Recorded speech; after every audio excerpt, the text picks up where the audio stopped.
like it's your birthday. And you know we don't give a, cause it's your birthday. Go America, it's your birthday.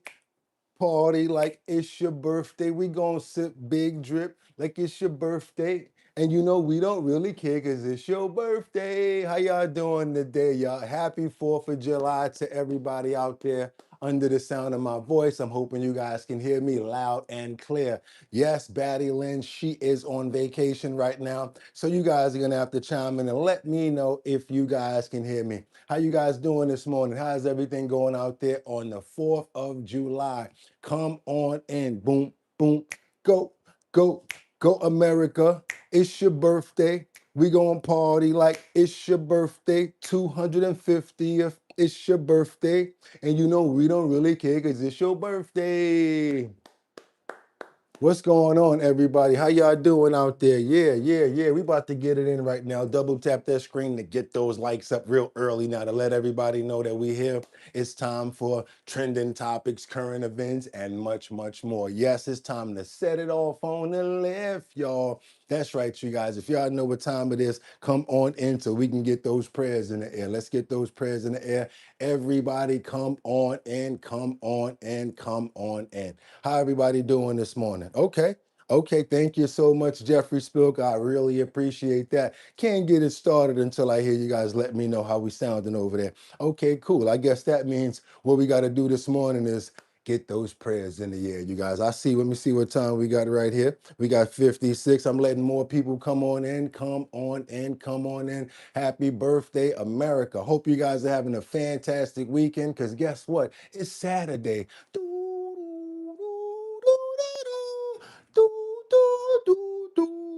Y'all could have went anywhere. Fact of the matter that you came here to chill with me on our bottom line for July the 4th. I appreciate you. Come on, you guys. Let's go ahead and get those prayers in the air, because why has Iran rejected the United States on the Strait of Hormuz? We're going to get into that, even though they kind of toned down for the week while they show some respect for the Ayatollah's burial. And then for our 250th, we kind of put everything on pause when it comes down to Iran. Let's keep on moving forward, you guys, because we got to get those prayers in the air. I want to pray for happiness. I want to pray for love. I want to pray for peace. I want to pray for feelings. I want to pray for good feelings, to tell you the truth. I want to pray for good health. I want to pray for respect. I want to pray for understanding. I want to pray for honor. I want to pray for everybody here to have a very safe and sound holiday today. Make sure that however you left out your house, you go right back in, just in case you go check out some fireworks or hang out and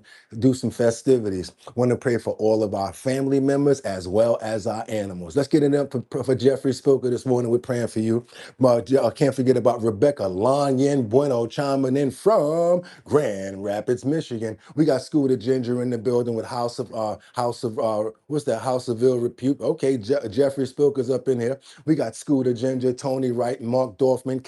Who's that? Kayla Mari. Also, I see Luigi's up in here as well. Good morning, Luigi. I see you up in here early. We got Queen Shay. Who else we got up in the building this morning? Who else? We got Audrey's here. We got Mark Dorfman here, and myself, Boogotti NYC. Can't forget about Sam Champion, Mark Dorfman, Jeffrey Spilker. Also, Winter Rising, Colessive, Luigi. I seen you already in here. Also, got to think about Terry, Teddy, Miss Swanza. How you doing with the Swanza family out there all throughout this holiday? Hope you guys are doing well. Also, can't forget about liberty and justice. Come on now, you can't forget about liberty and justice. Can't do that. Can't forget about Rebecca Lanya and Bueno, Batty Lynn out there doing her thing on vacation right now. And myself, can't forget about me. Winter Rising, I see you, Studio Trev. Mark Dorfman, I see you, Audrey. And that's how we gonna do it. Amen. Let's get it in now. Let's go. Let's start it off for I'm ready to go. And they're ready to go. I said it's time to start the show. I hope you're ready, yo. Yo, yo, yo, yo, yo. And we wind it up. Poof, poof, poof, poof, poof. Wind it up. Poof, poof, poof. I said we wind it up because it's 6 o'clock somewhere. I think it's 6 o'clock here. So let's go. Come on, let's start the show. They ready to go. Come on. It's time to start the show. Oh,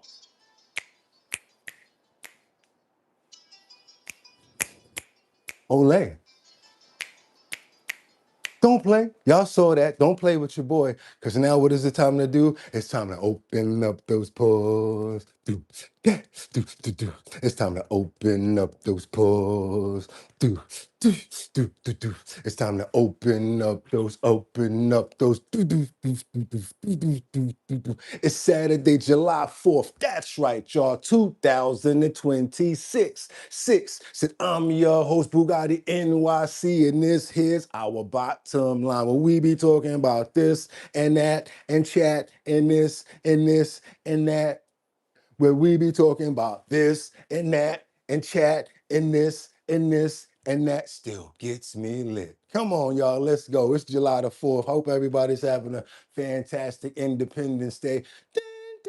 That's right, you guys. I had on the red, white, and blue yesterday. Ain't no way I'm gonna run the same suit. Besides, we like a day ahead on the show anyway. All the clips you guys are seeing from us, you're gonna probably see them today. These clips, you'll see them tomorrow. That's right, you guys. We on point over here. Hope everybody's having a fantastic day, everybody. I see Studio Trevor's in the building. Who's that over there? Oh, hey, how you doing, Faye? I see Yvonne stepped in a little bit after the prayer, but we still got love for you. We'll pray for you. Make sure we try to squeeze you in the next one. Purple Flowers. Who else we got in here this morning? Winter Rising. I see you good. So guess what, you guys? I hope you guys are having a fantastic July the 4th.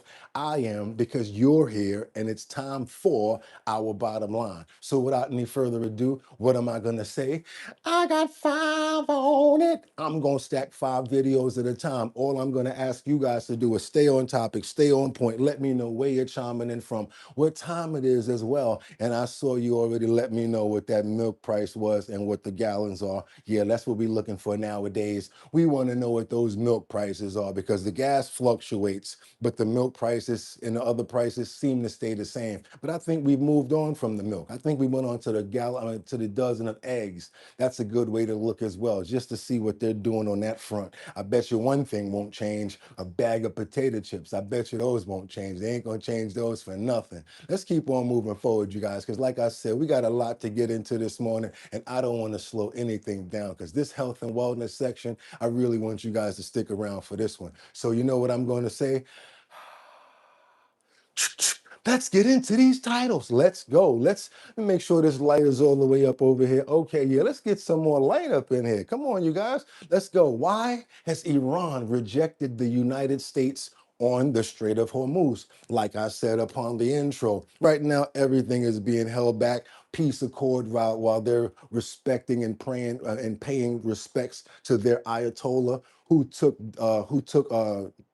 took fire during the war and is no longer here, and also because of our Independence Day, which is also our birthday. So they're putting everything on hold. Let's keep on moving forward, because also, why was a US Olympian charged for vandalizing in the reflecting pool? You guys heard about they said that the Olympian went inside, and then someone else may have went inside with a razor blade. But yes, there's a little bit of information coming back on that when it comes down to the reflective pool. Let's keep on moving forward, you guys, because last but not least, what did Ukraine's President Zelensky have to say about Russia's latest attacks? As you guys know, they've been striking Russia very hard when it comes down to the oil fields in different areas, right? So now Russia struck back, and it's been really hard to as far as their follow-up, and what I would say is their response. What we have over here is the response from President Zelensky, because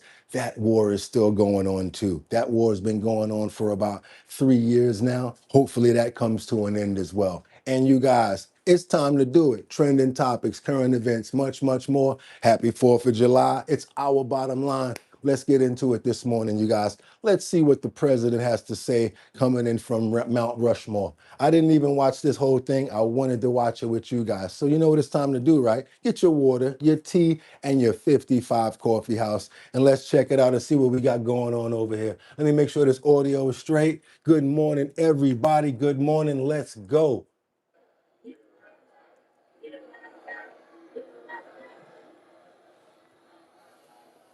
Well, thank you very much to the men and women of the South Dakota Air National Guard and those beautiful F-35s. We love them. And I want to thank you all for being here. This is a big crowd. This is a lovely crowd.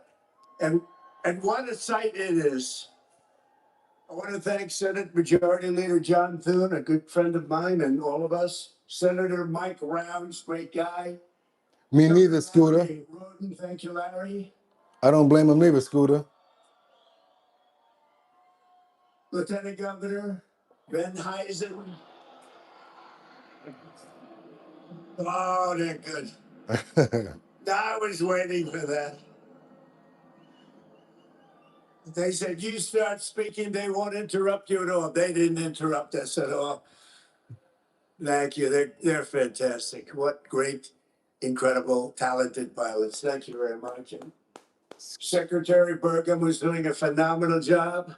Governor Ron DeSantis, thank you. Governor DeSantis, where's Ron? Thank you, Ron. Distinguished guests and fellow citizens, tonight we gather on the eve of one of the most extraordinary days in the history Thank you, of the Faith. world. Tomorrow we mark 250 years of glorious independence and 250 years of majestic American freedom. Nothing like it.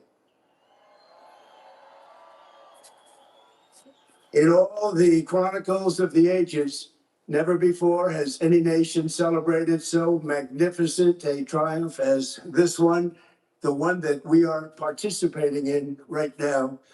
At 250 years, America is the oldest republic on earth. We are the freest people on earth. We have the most righteous and enduring constitution on earth. We are the strongest and most powerful country on earth. And by the grace of God, the United States of America is the most successful, most accomplished, most exceptional nation ever to exist in human history. And it is great to be your president. Okay, you guys, all right. You can't stay on one topic all day. We got to keep on moving forward and double tap that screen. We still got more coming in from the president, but we got a lot more serious things as well. We got to find out about just in what we got going on with this Central Command says that a Navy airman was still being searched for, and the cause of this is not being spoke about. This is about 3 days now going on, but it's the weekend, but we still want to keep a light on it because what do we say over here? No one gets left behind. So we're gonna keep the light out there. Let's keep on moving forward. Anybody got updates on this? We taking live action on this one. Happy 4th of July, everybody. Happy 4th. Hope everybody's off. I hope you guys don't have to work because you definitely deserve it. Let's go. Well, the search continues as we speak for the missing U.S. sailor whose Navy helicopter went down in the Arabian Gulf at 3:30 a.m. Eastern on Wednesday. The Seahawk helicopter assigned to the USS George H.W. Bush aircraft carrier made an emergency water landing. The Navy says there is no indication hostile action caused the incident. U.S. Central Command issued the following statement, quote, 3 of the helicopter's 4 crew members have been recovered and are in stable condition aboard George H.W. Bush. Yes, 3 of the helicopter, 4 crew members have been recovered and are in stable condition upon George H.W. Bush. U.S. Navy assets in the region are currently searching for other air crewmen still missing. The cause of incident is under investigation. The USS George H.W. You're right, Scooter. Part of the U.S. military buildup in the region, where forces continue to maintain 2 aircraft carriers, 17 guided missile destroyers, and more than a dozen air squadrons. No, not that last part that you said. I don't know about that. What you're talking about? Who's that said? Who's that? Oh yeah, Dumas liberals. Nah, I don't know about that. Right now, there are 2 Marine Expeditionary Units. The USS Boxer Amphibious Ready Group recently arrived from the Pacific and is expected to relieve the USS Tripoli. Meanwhile, commercial traffic through the Strait of Hormuz remains below normal. No, but see how I am over here. I want that last troop back. You heard what I said, right? All of them got to make it back, every single one of them. Let's keep on moving forward, you guys, because Iran, like I said, reportedly rejects the U.S. offer, and now the Strait of Hormuz, we don't even know what's going on. But we're supposed to be under a pause for the holidays, but we got to keep going over here. Let's keep going, you guys. Let's double tap that screen, get those likes up. If you have not subscribed, what are you waiting for? And the 250 celebrations continue. President Trump is set to speak at Mount Rushmore tonight, and it's the beginning of quite the balancing act this holiday weekend. He's juggling responsibilities at home and abroad and prepping for a major speech tomorrow. Peter Ducey is live at the White House. He has more. Good morning, Peter. Good morning, Dana. And officials here are not going to be negotiating with their Iranian counterparts for at least a couple days because these Iranians are asking for a break so they can have a big state funeral for the late Ayatollah who died on the first day of Operation Epic Fury. So all that means it could be a quiet weekend in the Strait of Hormuz. We had one night where we took 22 ships out. That's a lot of oil. Those are big ships. We're negotiating, and we'll see whether or not. I think they've agreed to just about everything we need. But the Iranians said no to this deal. According to the Wall Street Journal, the U.S. diplomats offered a trade-off to Iran: relinquish its claim to control the strait and renounce toll payments in exchange for billions of dollars of unfrozen funds. That means the Iranians have basically calculated control of the Strait of Hormuz is priceless. Oil prices have still plummeted, though, so the president's economic team is trying to figure out why a 50% drop in the cost of oil hasn't meant a 50% drop in the cost of a gallon of gas. Yeah. How come, you guys? Because they're still gouging. They're still gouging. Let's keep on moving forward. Double tap that screen to get those likes up now, because now the MOU is going to becoming a real problem as Iran issues a new threat. Come on, let's keep going, you guys. We're trying to get this done today. First, this tension rise in the strait, as tensions rise in the Strait of Hormuz, as Iran warns ships not following their approved route, saying, quote, any failure to comply, deviation from the designated route, or disregard for the navigation protocols of the Islamic Republic of Iran and the Strait of Hormuz will be met with immediate enforceable response. So now this is the back and forth that we're talking about. First, they're saying they're going to calm down because of the peace treaty and because they want to show respect. But now they're talking about don't try to be trying to do nothing while we're at peace right now. Why don't y'all just let people do what they got to do, man? Pick a side over here already. Okay, pick a side already. Heck, thank you guys so much for all of the love. Hope you guys are having a fantastic 4th of July. We're going to keep on moving forward and get up out of Iran. Let's get on over to Morocco, because Interpol is searching for a Ukrainian woman who's suspected in a Monaco boom, boom, boom. Let's see what's going on with that. Let's see what's going on with that, you guys. We up out of Iran. We know what's going on with Iran. Thank you very much. Let's get on over to Monaco, see what's going on with Interpol. International police are looking for a Ukrainian woman suspected in this week's bombing in Monaco. Investigators say a Ukrainian man, his partner, and teenage son were seriously injured when a package bomb exploded in an apartment building lobby. Now, Interpol says a 39-year-old woman is wanted for attempted murder and other charges. ABC's Marcus Moore has those details. Diane, authorities held a news conference earlier today and now say they're on the hunt for a 39-year-old woman. Police are looking for Anastasia Beresovska in connection with a makeshift bomb that exploded outside that Monaco apartment building on Monday. She's a Ukrainian citizen, and what's notable here is that initially police said CCTV captured a man leaving a package at that entrance, but now they're saying after studying more footage, it may have been a woman disguised as a man, and that the suspect visited the apartment at least 2 separate days before the incident. Investigators say that parcel exploded and seriously injured a Ukrainian businessman and 2 others, reportedly members of his family, including a teenage son. They had been eating at a restaurant together before walking home.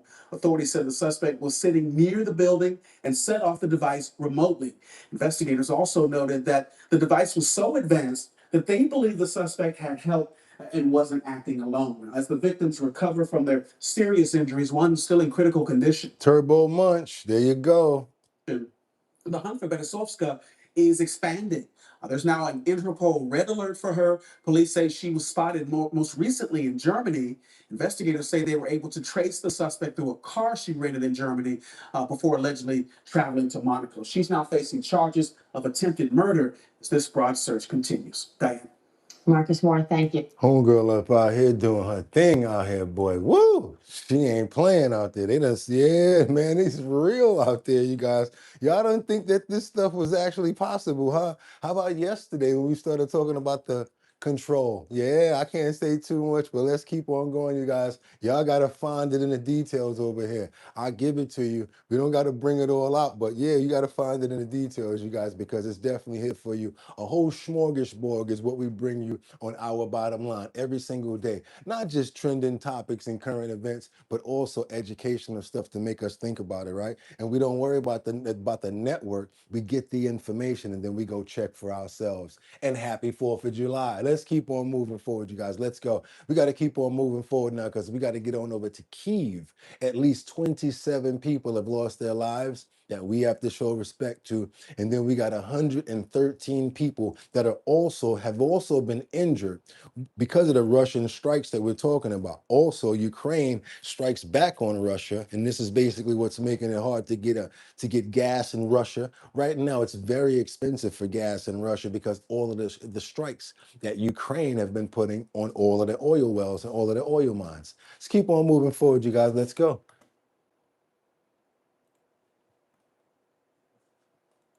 Toll is rising from Russia's massive missile and drone assault on Kyiv. Authorities say at least 27 people are dead and more than 100 are injured. Meanwhile, Ukraine strikes on Russian oil facilities are causing widespread fuel shortages there. Let's bring in ABC News contributor and former. Now, Ukraine is becoming a very worthy adversary. The more time that you give your enemy to get stronger, the more time they can find your weak points. That's why you have to finish them. It's sad to say, but you shouldn't be in war if you don't understand that. That's why there's generals and there's regular men. Let's keep going, y'all. Let's keep going. Deputy Assistant Secretary of Defense for the Middle East, Mick Mulroy, for more on this. Hi, Mick. So, what does this escalation tell you about Russia's strategy? So, Diana, it tells me that President Putin is trying to do something to change the trajectory of the war. Right now, it's essentially a stalemate on the battlefield, and Ukraine's become exceptionally good at striking deep targets inside Russia, which is. They're not playing around in a war field right now. They're going after their money. They're going after their money, their oil, their gas. They got them drones going straight there with straight up kamikaze mission. They're not supposed to come no round trip. That's a one-way mission for a drone. Causing those long lines at the gas stations and also really giving the military a hard time keeping up with logistics because they're going after energy and military infrastructure in places that they hadn't had the ability to reach before, but they do now. Ukrainian President Zelensky says he's hoping to meet with President Trump during a NATO summit next week. Ukrainian officials and Jared Kushner have also held talks over the past few days. Now, yeah, but let's see what Putin is talking about. Let me see. Do we got some from you, Zelensky? Yeah, because Zelensky's talking about the massive Russia attacks right now on Kyiv. Let's get on over there real quick and see what he's talking about when it comes down to this. I have to interpret this for you guys like I'm really going to interpret it. I'll be reading what's on the bottom. Let's keep on moving forward now. We got to get into the follow-up from what Zelensky's saying about this situation. Now, I want to thank all of the countries for helping through the Pearl program, which enables us to purchase interceptors specifically for Patriots. Now, check this out. He says he wants to thank everybody for helping him be able to purchase PURLS, pearls, right? That's for the Patriot missiles. But now Ukraine wants to step it up. They don't want to purchase them anymore. They want the okay to be able to make their own Patriot missiles. I've already read this. So now, when somebody just said Russia messed around and found out, guess what? Now they really gonna find out if they get the okay to make their own Patriots. However, he says, however, to reliably protect lives, we need our own production.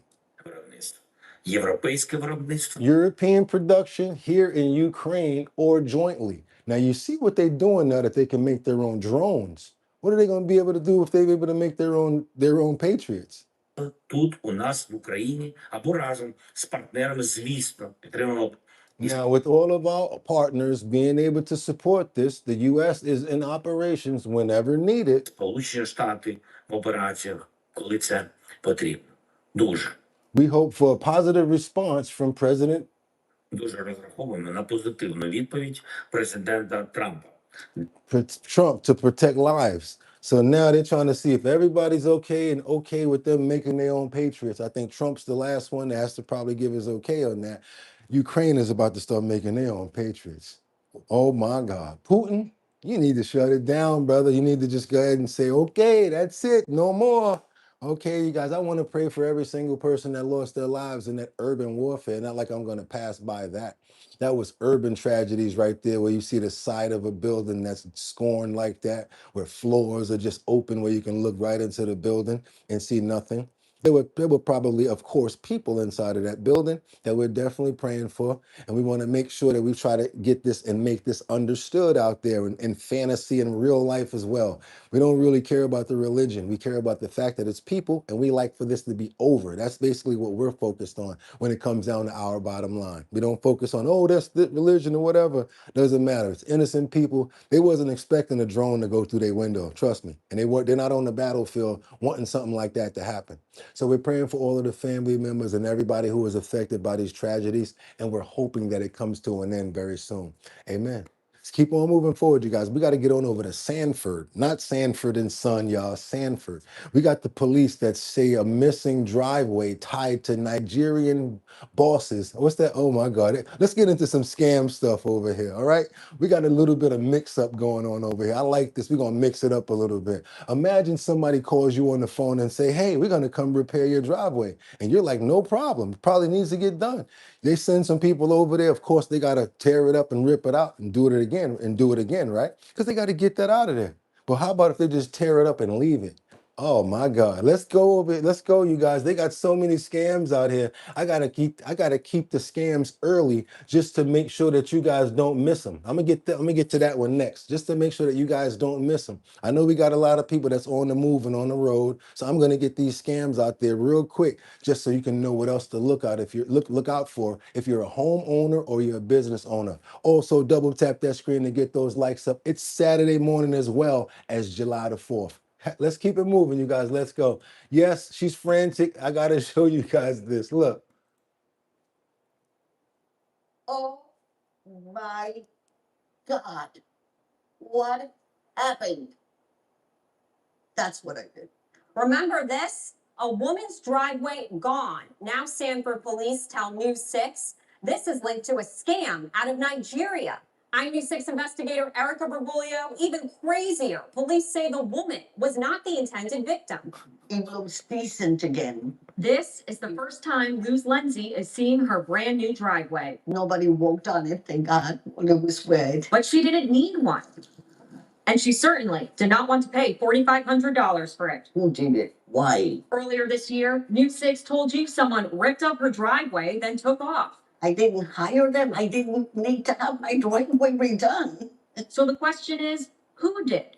Sanford police say someone who claimed to be from a real estate company hired the contractor, but the contractor stopped work after this $15,000 check bounced. So they scammed them, sent them a fake check, used her address as the place that needed to get worked out.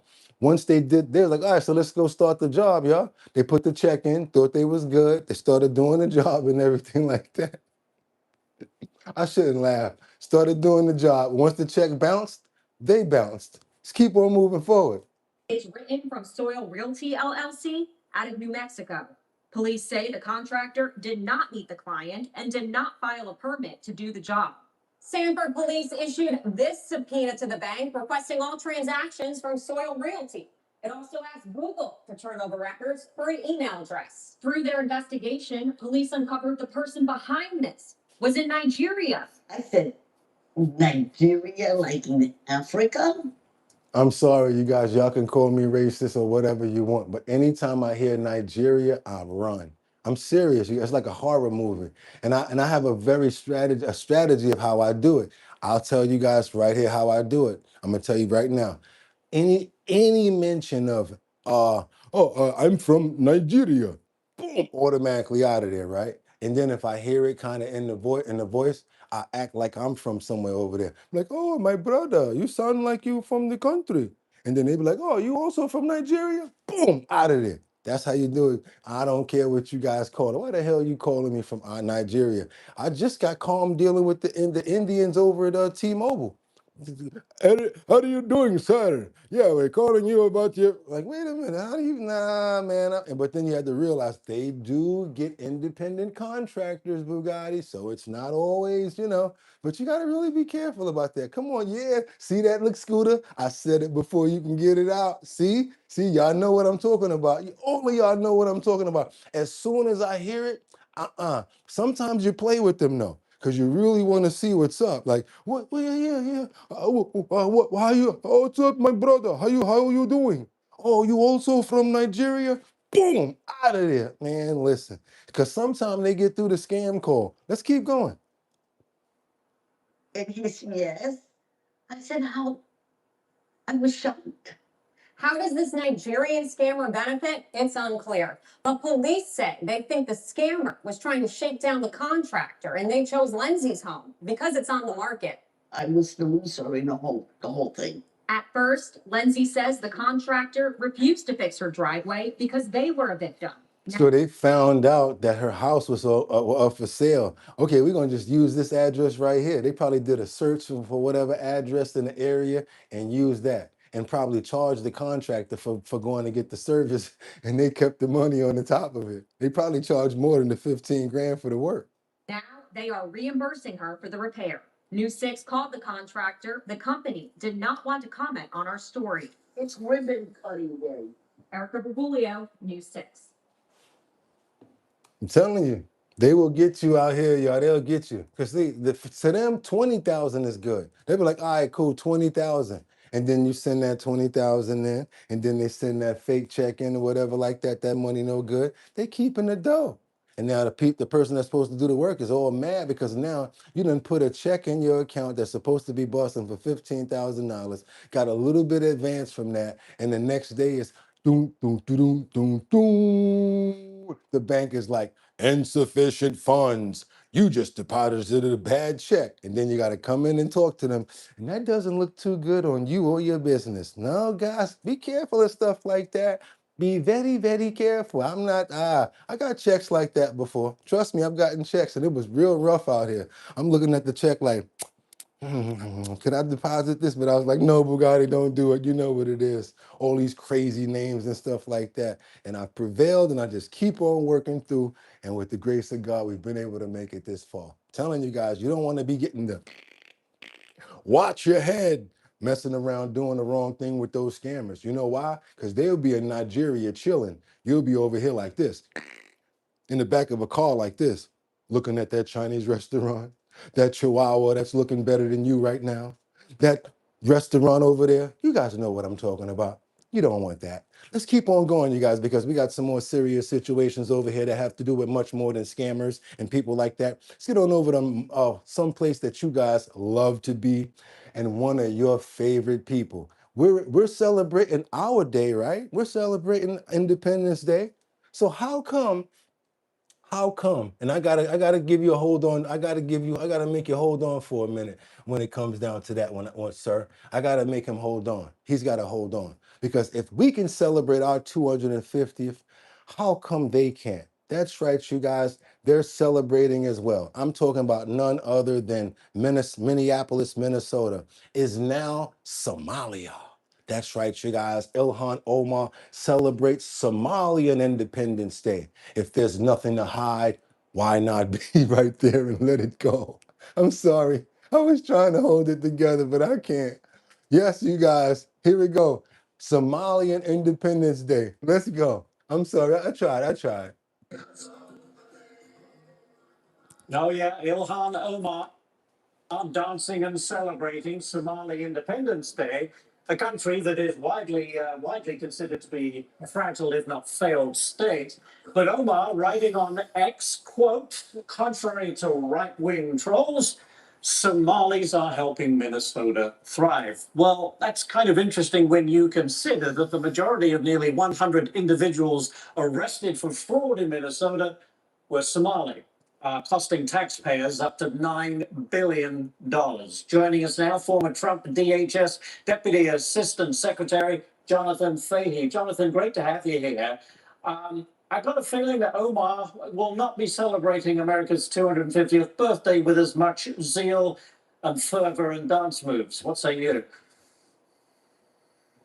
I don't think so at all. And it doesn't seem like she has any interest in doing so. And that statement was quite shocking when she's talking about the Somali contributions. When you look at this fraud ring, but you also look at what 80 to 90% of Somali households are on some form of government welfare. So, it's hard to really argue that they're thriving here, maybe for themselves, but not. The reason they feel this way and the reason why she's doing like this and feeling all good, it's not because of Somalian Independence Day. It's because of how good you feel over here, Miss Ilhan Omar. That's the truth. Because if you were over in your country, can I ask you a question? Would you be able to be in any sort of form of administration? Would you be able to do what you've been able to do so far, that you've been able to do in a land that's free and a home that's brave? Would you be able to talk so eloquently with the slurring? Would you be able to do such a thing? Oh no, I have to stand up right now and I have to say, I do believe that the reason why you're feeling this way and you're moving and all of that and you're happy and you're grooving is because you're in the great state, in the great country of Minnesota, Minneapolis, in the great country of the United States of America. Because you probably wouldn't be able to get the same positioning, Miss Ilhan Omar, if you were back in Somalia. Let's be honest about it. Let's keep on moving forward. Let's go. Really contributing greatly to the American people, particularly with the Somali fraud ring that's been uncovered. Exactly. Well, the alleged leader of that $250 million Feeding Our Future scheme was arrested in Somalia last week. Court documents reveal communications between the alleged fraudsters and Omar's staff. But Omar continues to refuse to turn over related records to Minnesota lawmakers. I want you to take a listen to what Minnesota State Rep Kristen Robbins had to say about Omar's alleged ties to this massive Minnesota food fraud scheme. And then I'll get your comment. Listen. So this is not like a one-off. He has relationships with many of those who've been convicted or charged in this scheme. So I think it's absolutely relevant that we get to the truth of what those communications with her office were. Well, I'd like to point out first, though, that Representative Omar denies she had any knowledge of the Minnesota fraud scheme. So my question then becomes, why won't she turn over these documents? And what recourse does the state of Minnesota have? Let's keep on going, you guys. There it is, Miss Ilhan Omar. Double tap that screen. Let's get those likes up now. We got something coming in from Dr. Oz. I want you guys to see this announcement on weight loss drugs. Anybody out there that has a need for weight loss drugs or basically wants to know what's going on with medications. We have a few people here that were talking about this topic, and guess what? Since they are, I'm going to cut it short and let you guys hear it from the source. Let's see what's going on with these prices as well as weight loss drugs. Let's come on in. To be with you. And we've been talking yesterday on the 5, we had this Ben Franklin impersonator, and we talked a little bit about innovation and health innovation and medical advancement from Americans has been incredible in our history. It's changed the lives of many Americans, but folks all over the world benefit from it. Faye. Challenges, though, is if we're going to invest in all the innovation, we should get some of the best prices for that innovation. And this was actually issued right now because the president almost a year ago said, we're done allowing global freeloading on American innovation. So for devices and medications, we shouldn't be paying all the development costs and then paying 3 times more for the same medications. And if they're needing American. Hey, let Hamid rock. If you start trolling, they're gonna get you. But if you just do that one time and then say regular stuff, you're just here rocking. See what I'm saying? Jeffrey caught you. Damn. I tried to save you, bro. Factories that folks in Europe or Asia are paying for it. So we were able to negotiate, as you know, most favored drug pricing, which means we are now paying the same prices across the world. We're not price fixing, but whatever they're charging in Europe, they got to charge here. And big announcement today, we are allowing all seniors on Medicare, if they are eligible to get GLP-1 medications, which means they're overweight, but they're not having other side effects, which we already cover separately. They for $50 a month. You heard right. The president's making this possible. $50 a month. You can get the weight loss medications. Our belief is that we can help Americans lose weight, which is already starting to happen, by the way, in part because of lifestyle changes, but some of it's these medications. And by losing weight, we reduce high blood pressure, reduce complications, people fly over. I love that. But they also reduce some of the problems that lead you to go to the hospital. You should be outside watching flyovers in the hospital. That's the sound of freedom right there. There you have it. You mentioned money. Here we go. Medicare, GOP, with or without, $50 versus $350. That's one thing. I love this. This is so cool. They're celebrating the drug crisis. It's coming to our aid. I don't know what they can hear at home because I can't hear you. All right, so we got to keep on moving forward. Why not hear some of that too? I don't have no problem listening to that. See, men really like stuff like that. We like listening to motors and knowing that we control it and stuff like, you know how that is, fellas. Vroom, vroom, especially when it's American made, right? Let's keep on moving forward. Y'all be having me dying laughing over here. I am so trying to keep myself together. I am so trying. Them trolls really don't have no chance. I literally tried to save him. I literally tried to save that fool and he still got caught. But hey, let's keep on going, you guys. We got to get on over to this reflective pool and see what's going with this with this former Olympian. Because at some point, I do think that the constructors and the contractors are going to have to take some responsibility. That's right, you guys. I got to be honest with you on this one. Why isn't it the color that we expected? Why is it not coming out the way that it's supposed to be? I am a manager. I have to go approve a lot of buildings and things like that. When I used to do it, I used to have to make sure things were done because it was up to me to do that. That was part of my job. I would come back to the job and be like, okay, now what's going on with this? What's going on with that? Fix that and we're cool. Or if you already got it done, good job. But if you do the job and a couple of weeks later it starts to mess up, it still falls back on you. Yo, your floor is messing up, bro. What's going on with your tile job over here? You want to come check this out? Yeah, what's up with that? Let's see what's going on with this reflective pool situation over here, because fair is fair. The Justice Department now charging a former American Olympian for damaging the reflecting pool in Washington. President Trump spent $16 million in taxpayer money to paint and renovate the pool. He blamed vandals for the algae and peeling paint. Now that former Olympian has been charged, and tonight he says he did nothing wrong. Here's Mary Bruce. Tonight, the Justice Department bringing felony charges against former American Olympian David Hearn, accusing him of damaging the reflecting pool 2 weeks after he was arrested on the National Mall. President Trump spent $16 million in taxpayer money to refurbish the pool, but just 1 week later, it turned green with algae, parts of its freshly painted bottom rising to the surface. Trump blamed vandals, not his hand-picked contractors. They put a big gash, 350 feet long. Think of it, 350-foot gash. Today, U.S. Attorney Jeanine Pirro accusing Hearn of damaging approximately 2 square feet. The National Park Service employees observed Hearn actually forcefully and violently pulling up and removing the bottom liner with both hands. President Trump claims the alleged vandals used box cutters. They came in with box cutters and they cut it up. Today, reporters asking what Hearn allegedly used. Did he have any tools or was it just his bare hands?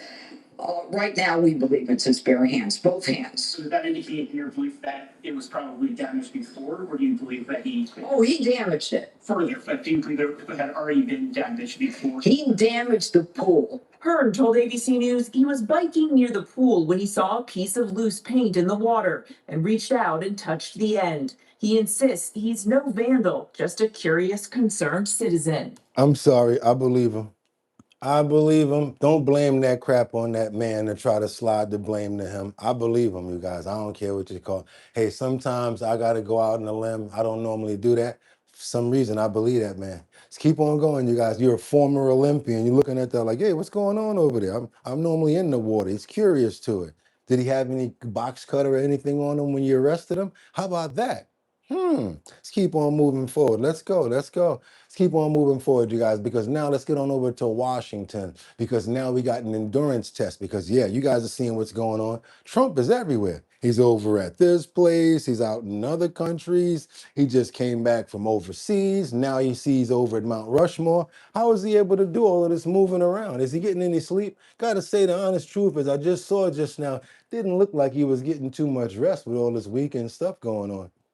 It's a busy July 4th weekend ahead for our president. As Rick mentioned earlier, President Trump is going to head to Mount Rushmore today to deliver a speech and to take in the fireworks show before heading back to D.C. for the big America 250 celebration on the National Mall tomorrow. And Ainsley, this all comes as gas prices continue to drop with Iran. I know the president wants them to drop quicker. Peace talks taking a temporary pause. They want to bury the Ayatollah, and we'd like to celebrate the 4th. Peter Deuce is live at the White House with the details. Good morning, Peter.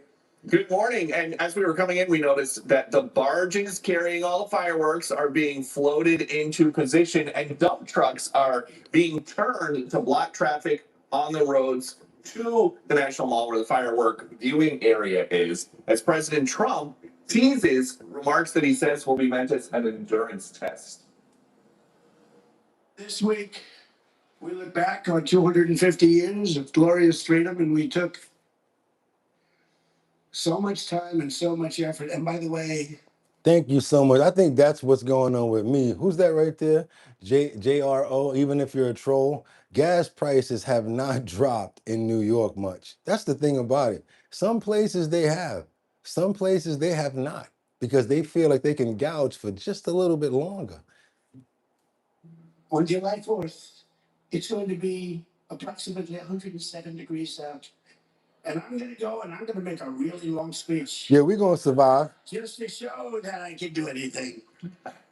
He'd like to end the Iran war once and for all. But according to the Wall Street Journal, the Iranians have now rejected a trade where the U.S. would unfreeze billions of dollars of frozen Iranian money if the Iranians just stop threatening to charge tolls in the Strait of Hormuz and stop claiming they own the Strait of Hormuz, which is an international body of water. There's some real hard people to deal with over there, you guys. And it sucks that I'm a general. And how I told you how generals think. Hey, man, generals think how generals think. Call me how you call me what you want. Deal with me later. I got to get into this right here. This is going to be some real fun over here. Are we getting into it? Yes, we got it over here. Let's go. You guys thought it was over? No, no, no, no, no. You know, number 9 always has to be what number 9 always brings up. Number 9. Just so you guys know, the 9th video on our bottom line. I don't know if you guys know how we sync things over here, or if you've been around here that long, but most of the time, number 9, it's always something on that pedo. We always got to get something going in and make sure that we got some follow-up. That's right, Jeffrey Epstein. We got some situations over here where Todd Blanche was being sued for breaking the transparency and loses now. That means that about 3 million of these documents have to be redacted. Is that going to really happen? Let's see if they redact these files and released by a deadline. Let's see what the new deadline is going to be, you guys. Let's go see what's going on with number 9. A federal judge has ordered the DOJ to release unredacted versions of more of the Epstein files in its possession after a lawsuit accused acting Attorney General Todd Blanche of breaking the Epstein Transparency Act while ordering the disclosure of the documents. In a statement, the DOJ said it has produced all responsive documents and that they are the ones being asked to violate the law by unredacting victim names. Joining us now is California Democratic Congressman Ro Khanna, one of the sponsors of the Epstein Transparency Act. Congressman, your colleagues have said for months the DOJ was slow to comply with your law, wasn't complying at all. What are you anticipating with this new deadline? Fang and Public Integrity did a brilliant job. They brought a case to the federal district court, and they said that the Justice Department was in violation of Thomas Massie and my Epstein Transparency Act. And the court recognized that they had standing. It turns out that there's something called the Administrative Procedures Act that says that any citizen can sue if an agency is not complying with a law. And in this case, the court found that the Justice Department has not released a lot of the F-302 forms. What are those forms? Those are the forms where the survivors told FBI agents who raped them or abused them or trafficked them. There are about 3 million of these documents that still haven't been released. We will see if the Justice Department complies with this judge or if they willfully defy a federal judicial order. You guys notice how loud that audio was? Just happens to be that audio and that clip is much louder. This is the mic that you guys are hearing from. If that audio is low, I try to blast it. That's why sometimes the next video comes on very loud. I can't control their audio. So user, watch your ass, because guess what? I'm looking at you like, okay, I'm gonna take your hint, even though you said it rather stern, but I also could look at it as, are you a troll? Because why don't you change your name? Who the hell leaves user as their name? So thank you for putting yourself on the scope. Let's keep on talking, user. Let us see who you really are. And thanks for the tip, because I do take constructive criticism as well. Let's keep on moving forward, you guys. Let's go. And if they don't, what can you do then? Well, first of all, this should be the central issue before Todd Blanche's confirmation hearing. Every senator should ask, are you going to comply with the federal judicial order? Are you going to release the remaining files? And are you going to bring investigations? I mean, other countries are investigating former princes, former ambassadors. We have not investigated a single person here. Let's go into this right here. Former princes, exactly, Andrew. Andrew done got bust down to the lowest form of bust down, to the point where I'm gonna tell you guys one more time. I said it here first, and I've said things many times here first. If they mess with Andrew one more time and knock him down, he gonna mess around and tell on a whole lot of other people, because you know that he wasn't by himself and all of this stuff.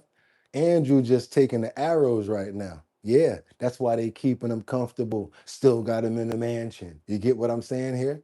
Who else does he know about and can talk about? Let's go.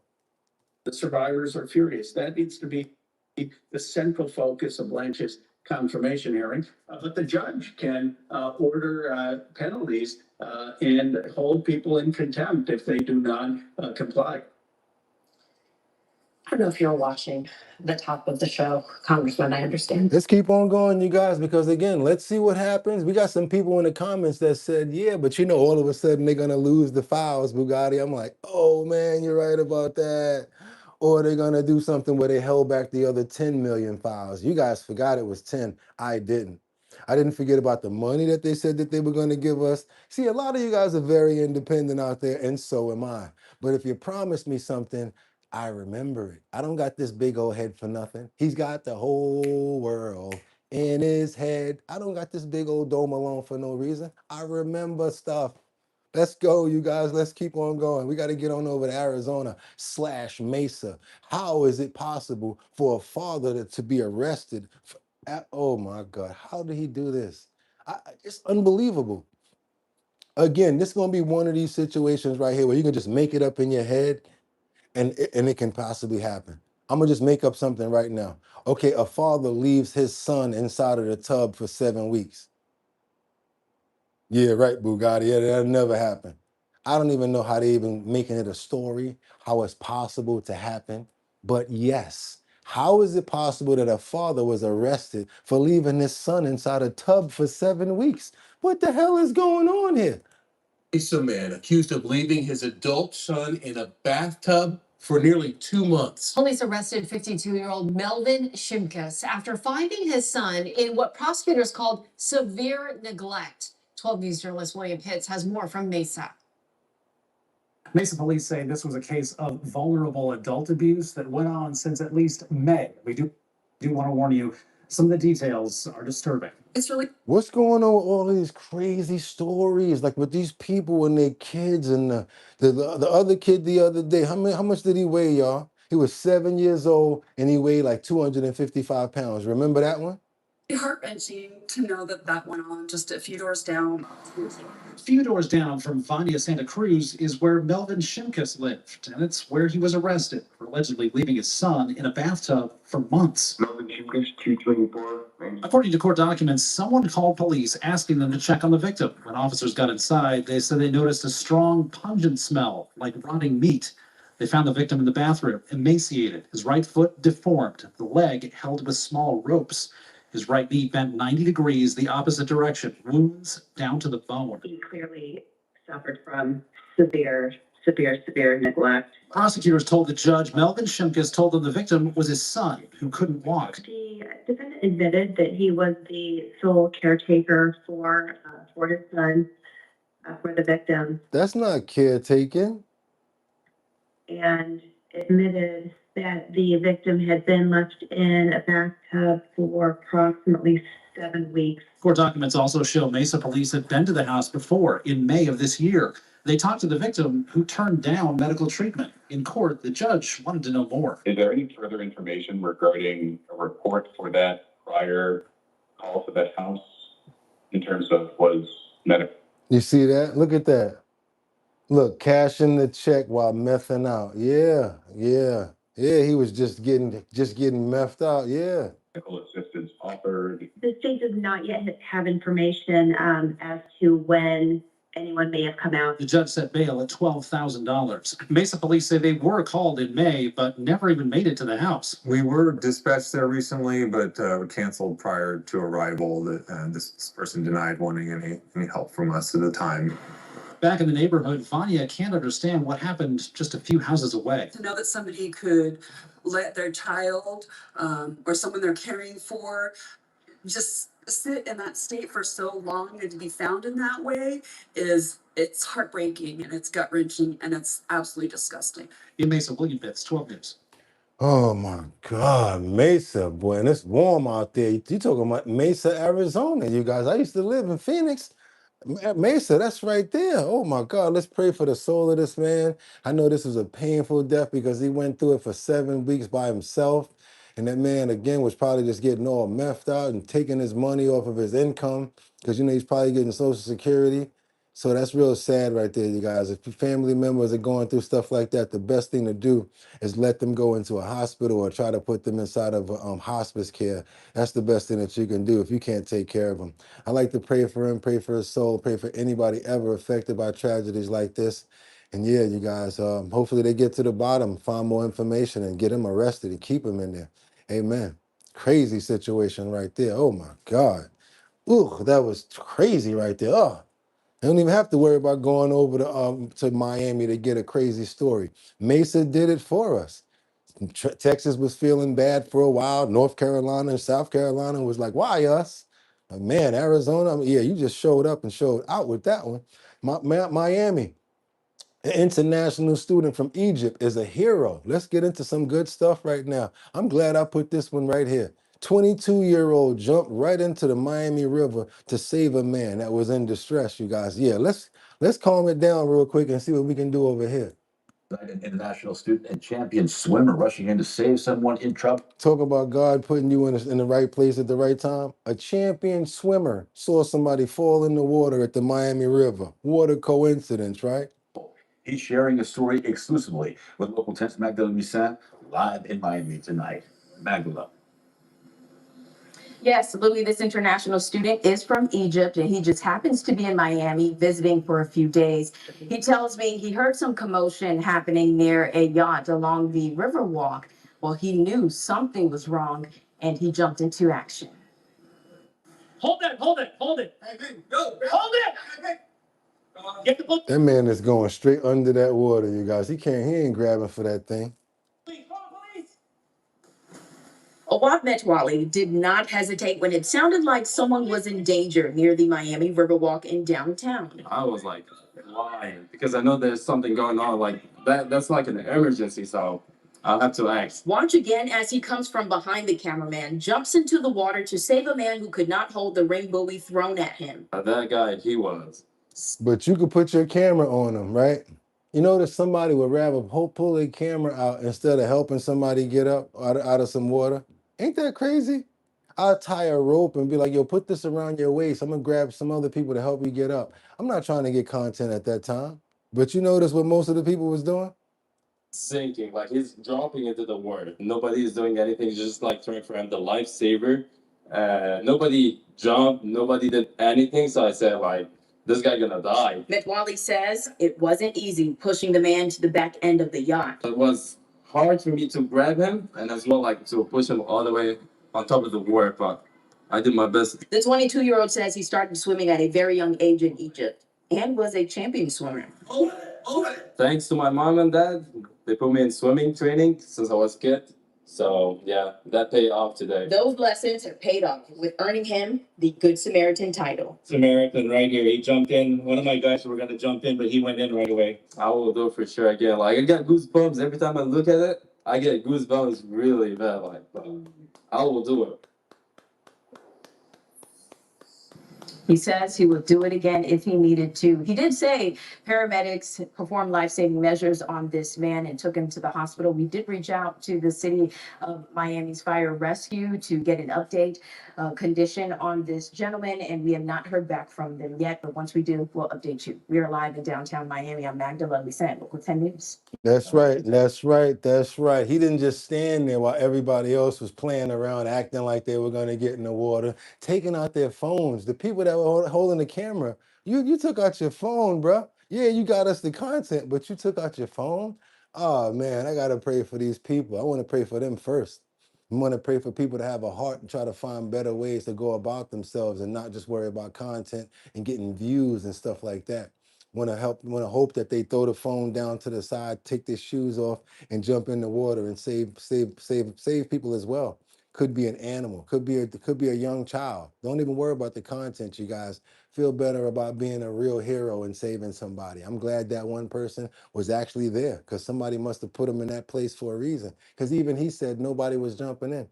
Even though the other guy said we were about to jump in. Yeah, sure you were. About to and doing it is two different things. Want to pray for him as well. Thank him for jumping in and God bless him. And I hope that the person that went under that was not responsive that finally came to is having a speedy recovery. We ask that today, Father God. Amen. Let's keep on moving forward, you guys, because you know what it is. It's July the 4th here on Our Bottom Line. If you have not subscribed, what are you waiting for? That's right, you guys. All you guys got to do also, if you want to hit that like button and let people know that we're over here, you pick up the phone and you double tap that screen. That gets those likes up and let more people know that we're over here. Also, if you're feeling real nice and you want to show some love, go ahead and cash at Boogotti NYC. That's right. $ Boogotti Cash. BOOGOTTI Cash. All donations are appreciated. Let's keep on moving forward. Let me get back to my screen over here to make sure that I'm staying in sync with you guys, because now we got to get on over to Georgia. Georgia. You think that we know how to hop the train in New York? How about this? They put up the new things. They found ways to work around it. This one lady in Buckhead, she said, hell, we're going around it. I'm going through the glass. That's right. Got a situation over here. She was trying to skip out. They're saying if you're trying to skip out on the $2.50 fare, it could wind you with what?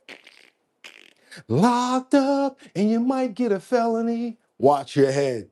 Yeah. Come on over here, you guys. Let's see what this daring individual did just to skip out on $2.50. Check this one out. Got to start this one up with a wide screen. Come on, y'all. Make sure y'all checking this whole thing out. You ready? In 5, 4, 3.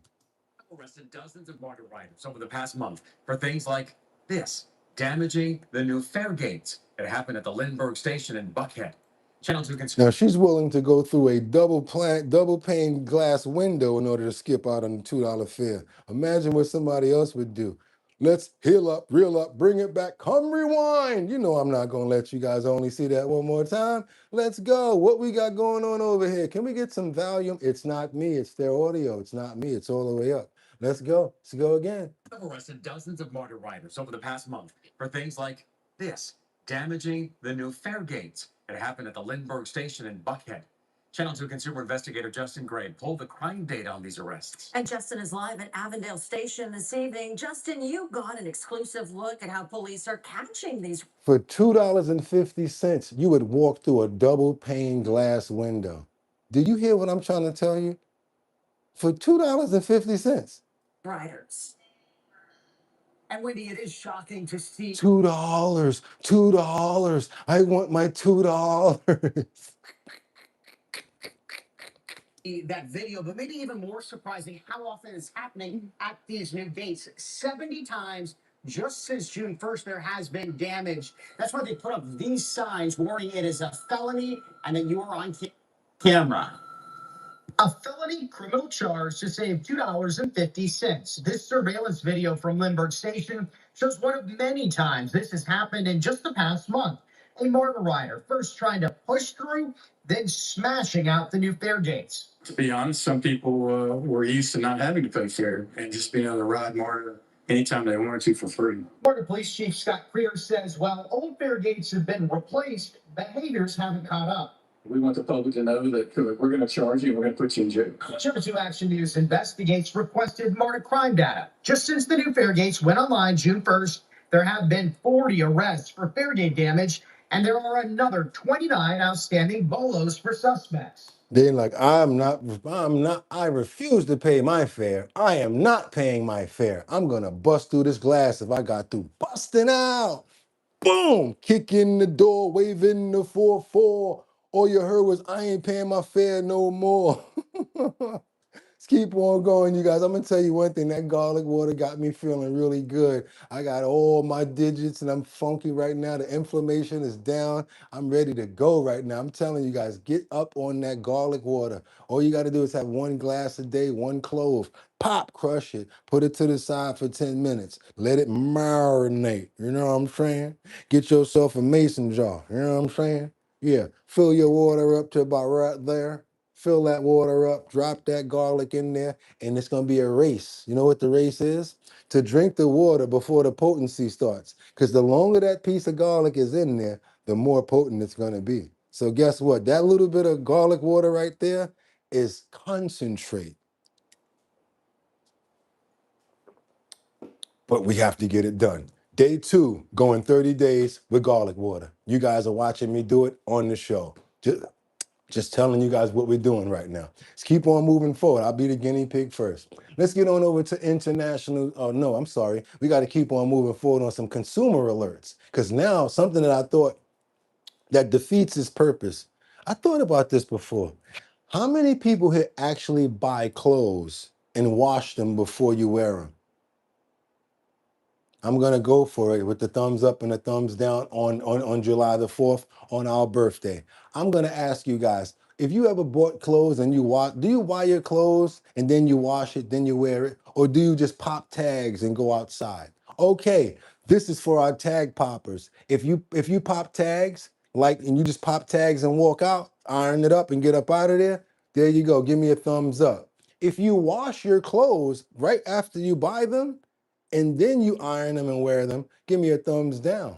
But if you're a tag popper, give me a thumbs up. I'll be popping tags. I'll be popping tags. If you pop tags, give me the thumbs up, you guys. And I said, you know what that means? That means that you just, as soon as you go to the store, oh, that's a fly jacket over there. Boom. Oh, that's some nice jeans. That's a nice shirt. Just put it on and put your sneakers on. Okay. Thumbs down, Daniel. Thumbs down, Sky. Thumbs down and up, Luigi. I know what you mean. Some stuff yes, some thumbs no. Okay, Jeffrey Spooker, thumbs up and thumb down. Them clothes rough sometimes. 55 Coffee House. I mean, if you go to Burlington, you might want to wash the stuff first. I get it. A thrift shop. I'm talking about brand new clothes as well, but that's a good observation right there, you guys. Okay. Okay, you don't know who tried it on. Them clothes rough sometimes. You don't know who tried it on. I like that, Audrey. Is that why they don't let you bring back underwear? Keep on moving forward. Mostly wash clothes, but sometimes I have worn new clothes without washing. Washed or sent into the dry cleaners. I bought myself a diamond necklace a few days ago, didn't wash it or iron it before I'm wearing it. Okay, boo, let me borrow that for a couple of weeks so I can show it on the show so everybody can see your chain. Dryer kills lots of things. Okay, you guys, well, guess what? We got a situation over here where consumer reports coming in, and this is part of the pre-health and wellness section. Real early, we getting into it. Something different. Consumer alert. Something I thought would defeat the purpose. Buying new clothes. Who wants to wash the new clothes before they wear them? But Consumer Reports experts urges washing new clothes before wearing them because of the dyes. You don't know if they still have chemicals in it. Maybe somebody else wore it, especially if it's children's clothes, because they may have something that maybe something sensitive to their skin because their skin is very thin. Let's get into it, you guys. Let's go. Well, buying new clothes can feel great, right? And it's tempting to wear them right away. But before you put on that new sweater, shirt, or baby outfit straight from the store, Consumer Reports says you should wash it first. Morning anchor Aaron Guy shares why and how to do it without ruining your latest purchase. Before Yvonne wears anything new, it goes straight into the wash. I've had issues with the clothes in the past. That's why I'm really careful about the clothes that I buy and making sure that I wash them beforehand. And that's exactly what experts recommend. Even if new clothes look clean, Consumer Reports says they should always be washed before you wear them. Consumer Reports Home and Trends writer says that includes everything, especially delicate items like underwear. It might. Now, where she's going wrong is where, you guys, but where is she going wrong? She may be right about washing the clothes, but if you're watching what we're watching and you've been here for long enough, you know that Tide's got a lot of problems with it too. You guys know that the coloring comes from different petroleums as well, and you guys know where the sourcing is coming from also. So what she just showed you was the right thing to do. But I gotta keep it funky 1000 with my brothers and sisters and let y'all know what's up. So we're gonna show you at the end of this video what you can actually use that's toxins free, that's allergenic free, things like that. You guys know what I mean, right? Let's get into it. It seems unnecessary to wash all the new clothes you buy, but there are really good reasons to do it. For example, chemicals from the manufacturing and finishing process can still be on the fabric, and for someone with sensitive skin, that can cause irritation. And babies can be even more vulnerable. Their skin is thinner and more absorbent than adults, making them more sensitive to chemicals that may still be lingering in new clothing. So you're not just wearing a new outfit, you're wearing everything it picks up along the way.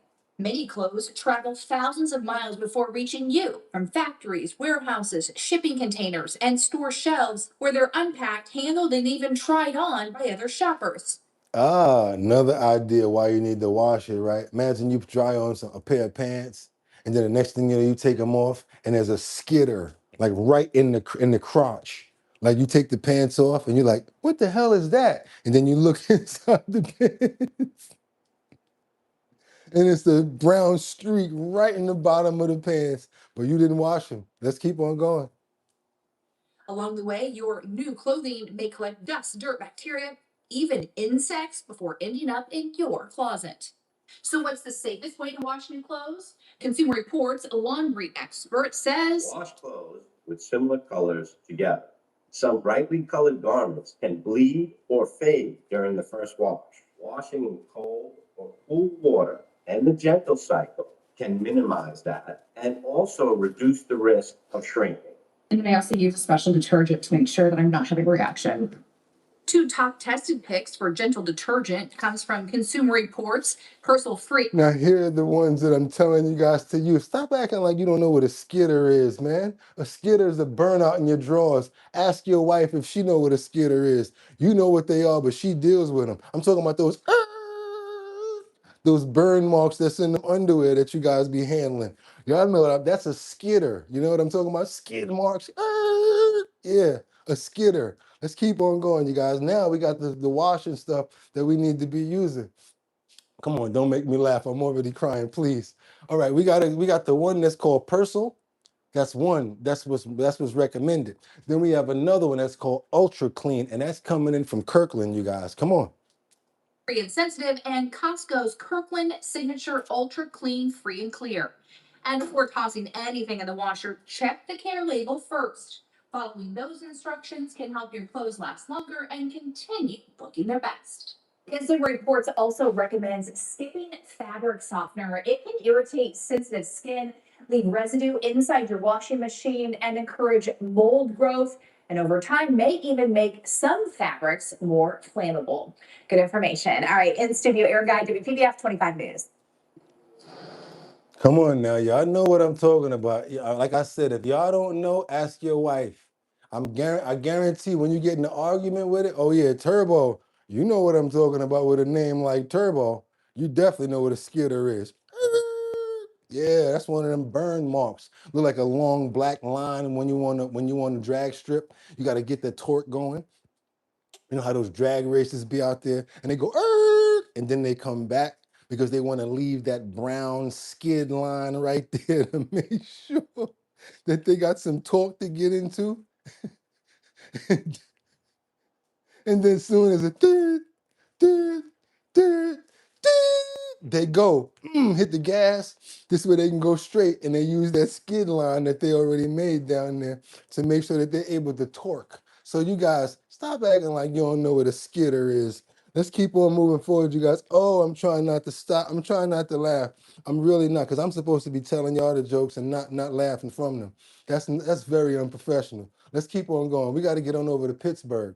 I'm not talking about black and yellow, black and yellow, black and yellow. I'm talking about how does an individual get a license, then get a DUI, then get out, and then get another DUI, and then continue to work as a police officer. Yes, that's what the hell I said. That's the case. As a police officer who has been accused of driving drunk for the third time. How is he getting off so many times? I don't understand this. I don't know. This is not Close Encounters of the Third Time. This is a police officer who got arrested and now is getting accused of driving drunk for the third time. A Pittsburgh police officer is accused of driving drunk for a third time, the most recent this weekend in McKees Rock. As KDK's Mamie Bond reports, investigators say his blood alcohol level was nearly 4 times the legal limit. The blue wall of silence, huh? Already on unpaid leave, a Pittsburgh police officer is accused of breaking the law a third time for the exact same offense, driving drunk. On Sunday night, Pittsburgh police say one of their own. What's up, Miss Chocolate? Crashed his rental car near the Sunoco station on Stanhope Street into a Jersey barrier. According to court documents, he responded with a nod when asked if he was drinking, and he was slurring his words. Investigators say he couldn't even stand to be placed under arrest for a suspected DUI. Police allegedly found a pocket knife on him and a gun in the vehicle. His blood alcohol level was 0.311, nearly 4 times the legal limit. This is Palavota's third DUI. A Pittsburgh police spokesperson would not discuss the details of his first DUI, but did confirm he was placed on unpaid leave after his second DUI in January of this year. The case is still active and was moved to a docket meant for quick resolution for first-time DUI offenders. However, again, that was his second DUI. We searched court records for his first DUI, but found no official record of it. Again, the police spokesperson said they wouldn't discuss the specifics of his discipline on the first DUI, per the police union contract. However, Police Chief Jason Lando provided this statement. It reads in part, "The conduct alleged in this case is unacceptable and falls far." How do you have 3 DUIs and you're still on the police force? How you got the nerve to be a police officer pulling people over, trying to give them a ticket for having a DUI when you got 2 of them already? What's going on here? Short of the standards of professionalism and personal responsibility that our community expects from every member of the Pittsburgh Bureau of Police. While Officer Palavota is entitled to due process through the criminal justice system, I take these allegations extremely seriously. The chief adds that once the criminal matter is resolved, appropriate action will be taken. Right now, Palavota is facing multiple charges, including driving on a suspended license. It's unclear how he was able to rent a car in the first place. He's in the Allegheny County Jail, denied bail. Reporting from McKees Rocks, Allegheny County, Mamie Bob, KDKA TV News. He probably got somebody to rent that car for him too. And like somebody else said on here, they're gonna cover this whole thing up for him. This is crazy right here. This is crazy. This is crazy, guys. I don't know what to say about that. Luckily, nobody got hurt. Let's keep on going. Let's get on over to Austin, where a man driving a tanker truck involved in a crash was 59-year-old Eric Fields. Texas Department of Traffic says that this was because of a DUI. This man was driving with a child under the age of 15 while intoxicated, another felony now charged after the truck driver lost his life as he fell from the overpass. It's another case coming right in, you guys. This one didn't get so lucky. We learned today that the man driving a tanker truck that was involved in a crash and landed on SH 130 on Monday was 59-year-old Eric Fields. He died in that crash. And the Texas Department of Public Safety has now announced it's charged the driver of the car involved in that incident for driving while intoxicated with a child under 15. And that is a felony. KXAN's Grace Reader breaks down. So not only do you put yourself in harm's way and other people, you're going to drive with a child under the age of 15 and put them in harm's way too. what we know about what could come next. The driver of the car involved in a crash that sent a tanker truck plummeting off of an overpass onto SH 130 in Williamson County Monday was allegedly intoxicated, according to DPS. The driver of the tanker truck died on scene. It's just horrible, and I feel so bad for that poor driver's family if he has one. The driver of that car was 38-year-old Rayford Washington. He's now facing a felony charge for drunk driving with children. KXAN has reached out to his attorney and not yet heard back. DPS said its investigation into the crash is ongoing. Typically, when somebody dies, they'll be indicted for intoxication manslaughter, which is a felony offense. But Robbie Alden, a personal injury attorney, says this could go beyond those criminal charges, too. He fell from that overpass and he lost his life. Yeah. Last September in Austin, where a little girl was badly brain damaged, and the defendants in that case, in that civil case, were not just the drunk driver, but also the restaurant and the servers that had overserved, the defendant. That's another thing why you got to be careful when you're serving people. If you work somewhere, if you give them alcohol and you see that they're not in a good place to be drinking it, and you keep on serving them, something like this happen, you can be charged in certain states with an accessory to these crimes. He also pointed out Child Protective Services may be involved because kids were in the car. It comes as we head into the 4th of July holiday weekend that notoriously sees an uptick in drunk driving incidents. As a result, Alden's firm, Bird Davis Alden & Henriksen, is offering 1,000 free Uber rides, specifically on the holiday. But the main thing is just, don't drink and drive. Grace Reader, KXAN News.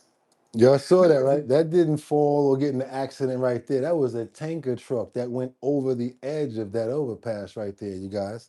Terrible situation, all because of a drunk driver killing people out there. Nonsense. I want to go ahead and get those prayers in the air for the families of the people that lost their family in this tragedy. I want to go ahead and say peace, and please be careful out there as you guys are traveling on the roads for this 4th of July. Please be careful out there. Amen. Let's keep going, you guys, because I don't know if you ever been over to Lake Constance in Germany, because last year and 4 years ago, these things were a little different. They were actually making it to the land and killing people 4 years ago. I'm talking about these water spouts. Don't go chasing water spouts. Please stick to the rivers and the lakes that they used to. This is a water spout in Lake Constance, Germany.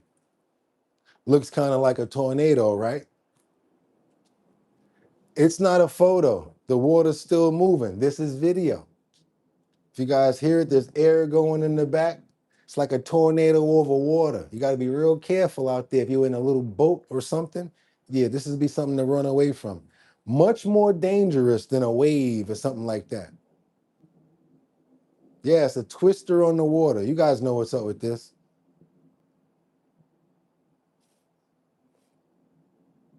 Four years ago, it made land, and boy, oh boy, it was crazy. Hurt a lot of people. The fish is probably in there. Yep, tornado on water. That's wild, right? That is not a photo.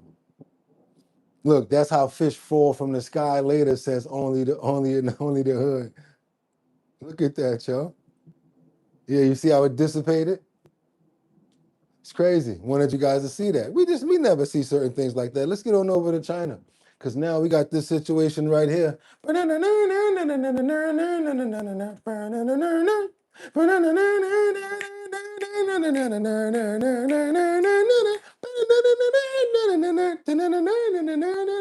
How many people remember that good old Frenchman? Was he a Frenchman? Was he an Irishman? Was he a Scottishman? Was he a German? What was Benny Hill? Help me out, you guys. If anybody know about Benny Hill, let me know what he was, because we got one of these scenes. I think they missed the scene over here, because we got a man in China that falls off a treadmill after a girl push an exercise ball towards it. So now you got the treadmill going like this. The man is going about 17 miles an hour. Little girl innocently walks up. Hey, look at my boom, ball. Stops the treadmill for a second, messes up his flow, and there we go. This is how you can have incidents happen in the gym. Be careful, you guys. Watch out for the infants and the children when you're working out. Let's go.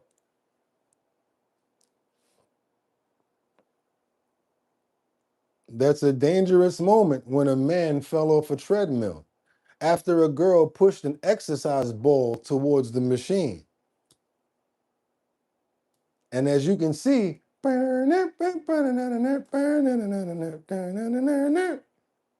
he wanted to get up and cuss. He wanted to get up and probably fight, but you can't do nothing to the innocent little girl. The man said he was going 17 kilometers, what's that? Kilometers per hour. Mm, mm. He caught he caught it all over here. He looked like the mascot for Rob Dyrdek's show when they catch him on the neck.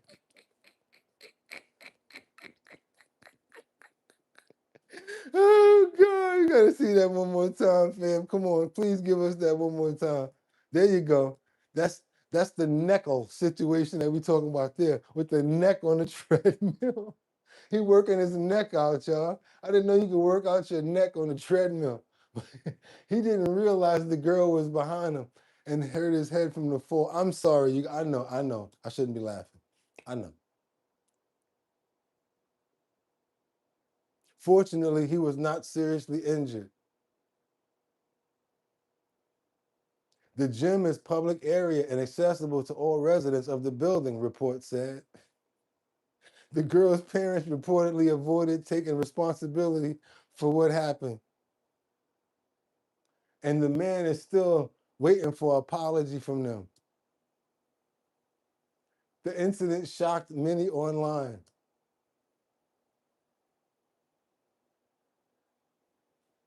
If you don't have time to watch your kids, you should have left them at a daycare center, not the gym. Okay. It's better not to bring children to the gym. They're too young and control what they're doing, and we know what the consequences of their behavior could lead to. Okay, you guys, like I said, we had a lot of bad things go on today. We had to mix it up, and we had to go to a lot of different topics so that we can bring it, try to level things off over here. I'm so sorry, you guys. Yes, I do cry. I do get tears that come to my eyes when I laugh about certain stuff for a while. I just found that extra funny. I'm so sorry, you guys. But hey, let's keep on moving forward, you guys. Let's go. Let's go. I want to just be happy that he didn't get hurt, and that they didn't, that they didn't have to sue or anything like that. And I do think that maybe he should go ahead and get an apology from the family. Let's keep on going, you guys. And yes, went to the gym and the dentist right after. Yeah, he probably did go to the dentist. See him rubbing his head. Where are the parents? She shouldn't have been in there near the machines. Bro was probably listening to his favorite song too. Yeah, he probably was in it, right? Like doing this thing, like in. She just. All right, come on, stop. All right, come on. All right, let's keep going. Let's go. All right, let's go. Anybody know who Joey Chestnut is? Anybody know who Joey Chestnut is? Because he's supposed to be defending his championship for Nathan's Hot Dogs right now, you guys. Even though he's on probation because he got locked up, and he lucky his probation officer let him come do the competition. Watch your head. He got locked up for doing something. I don't know what he did. I think he threw something at somebody, and he wound up on probation. That's right, you guys. Joey Chestnut, the champion. It's time, you guys. Independence Day. That's when they mostly have the thing going on over there at Coney Island for the hot dog contest. But yes, he got locked up, so they had to give him probation, and luckily his probation officer is letting him come do the competition. First step. For all you can eat 4th of July spectacle, you know what I'm talking about. Competitors in the Nathan's Famous Hot Dog Eating Contest and their official weigh-ins this afternoon in New York City. He's ready with a red, white, and blue mohawk. 17-time winner Joey Chestnut is back to defend his title while on probation. He pleaded guilty to slapping a man in a bar back in April. A judge is allowing Chestnut to leave his home state of Indiana for this competition. His Nathan's record is 76 hot dogs. The annual Messy Showdown takes place tomorrow on Coney Island. happening. Yeah, so he's on probation for slapping somebody, and yeah, guess his probation officer's like, all right, just don't go out there slapping nobody, and you'll be all right. Let's keep on moving forward, you guys. And if you're appreciating the July the 4th episode, what are you waiting for? Go ahead and hit that double tap that screen and get those likes up. And if you have not subscribed, we're on our way to 74,000 subscribers. Come on, you guys, you can be a part of the show. You see that oval down there that says subscribe? Hit that. Then when the bell pops up, go ahead and hit it and take it to all. This way you'll get all notifications from us over here. How do you do the likes, Boogotti? I already hit it. Well, if you already hit the like, then don't worry about it. But if you haven't, you pick up your phone. That's right. Pick up that phone, you double tap that screen, and that's it. That's how you give a like to let everybody know where we're at. YouTube will see that. Put that heading up. We'll get much more people over here to see stories like this. But we got to get on over to Northwest Virginia. We got this crazy car crash and knocks out the power, and thousands of people have no electricity during a heat wave. Can you imagine that? Somebody driving because they're speeding, they knock out a main power line, and because of this situation, you have no electricity, so you can't turn your AC on. Let's keep on moving forward. You guys double tap that screen and get it going. Let's see. Times like these, the last place you want to be is in the dark without power, but that Washington, D.C., let's go. was the case for thousands of people in Northern Virginia after I'm this sorry, Northern Virginia. crash in Loudoun County. Shamari Sawn Jones is live in Sterling tonight with what exactly went down here. Joe? Hey guys, right now at least 2,000 Dominion Energy customers are without power. No word on when it exactly will be restored. Of course, there's an expectation by 2 o'clock this morning. Now, as for the scene right here that you guys were just mentioning, we're actually bringing you closer to the scene. We just don't want to be a block away. We're going to bring you closer right over here. This is where that car slammed into that power pole. You can see the hardworking men and women with their hard hats on, their lights, repairing the damage. Now, let's show you what caused all this mess. Sky Fox flying over this scene moments after. I know, right? That one song. How will they watch Our Bottom Line with no power? This car slams into a power line, tilting it at Leesburg Pike and Potomac View Road around 4 o'clock this evening. Somebody said, Faye said 100 degrees hot dog contest today. Well, that's a crazy one, right? Medics driving the driver to a hospital. This video on the ground showing the Subaru crushed like a tin can. The crosswalk signal landing on the back windshield. This one crash causing around 13,000 Dominion Energy customers to lose power during the heat wave. Temperatures feeling like triple digits. Turning the lights off at several traffic signals as police direct drivers at intersections. Homeowners in nearby neighborhoods literally sweating without AC. I came out to get out of my house that was getting warmer and warmer because the power has shut down. And so I was going to go shopping for a bit. But there's a problem shopping for a bit in this area. Businesses such as Ollie's Bargain Outlet, Kohl's posting signs that read, "This location is currently closed due to a power outage." Can you give out all of the ice cream for free, please? What are you talking about? Can you give away all the ice cream for free, please? You're not going to be able to salvage it. So just give it to the people. Open the doors and give them all the ice cream. Sorry for the inconvenience. The power shutting off for hours. Customers couldn't buy burritos, quesadillas, or bowls at Chipotle. No sushi at Quick-Way Japanese Hibachi or iced coffee on this ridiculously hot day at Starbucks. But the family-owned The Don's Pizza staying open all evening thanks to this generator. What effect is this having on your business this evening? Of course, it's had a big impact on our business. Our electricity's down, so we have to come creative, create ways to stay open to serve the community because we know other people's refrigerators are also not working and they're going to come looking for pizza to take home.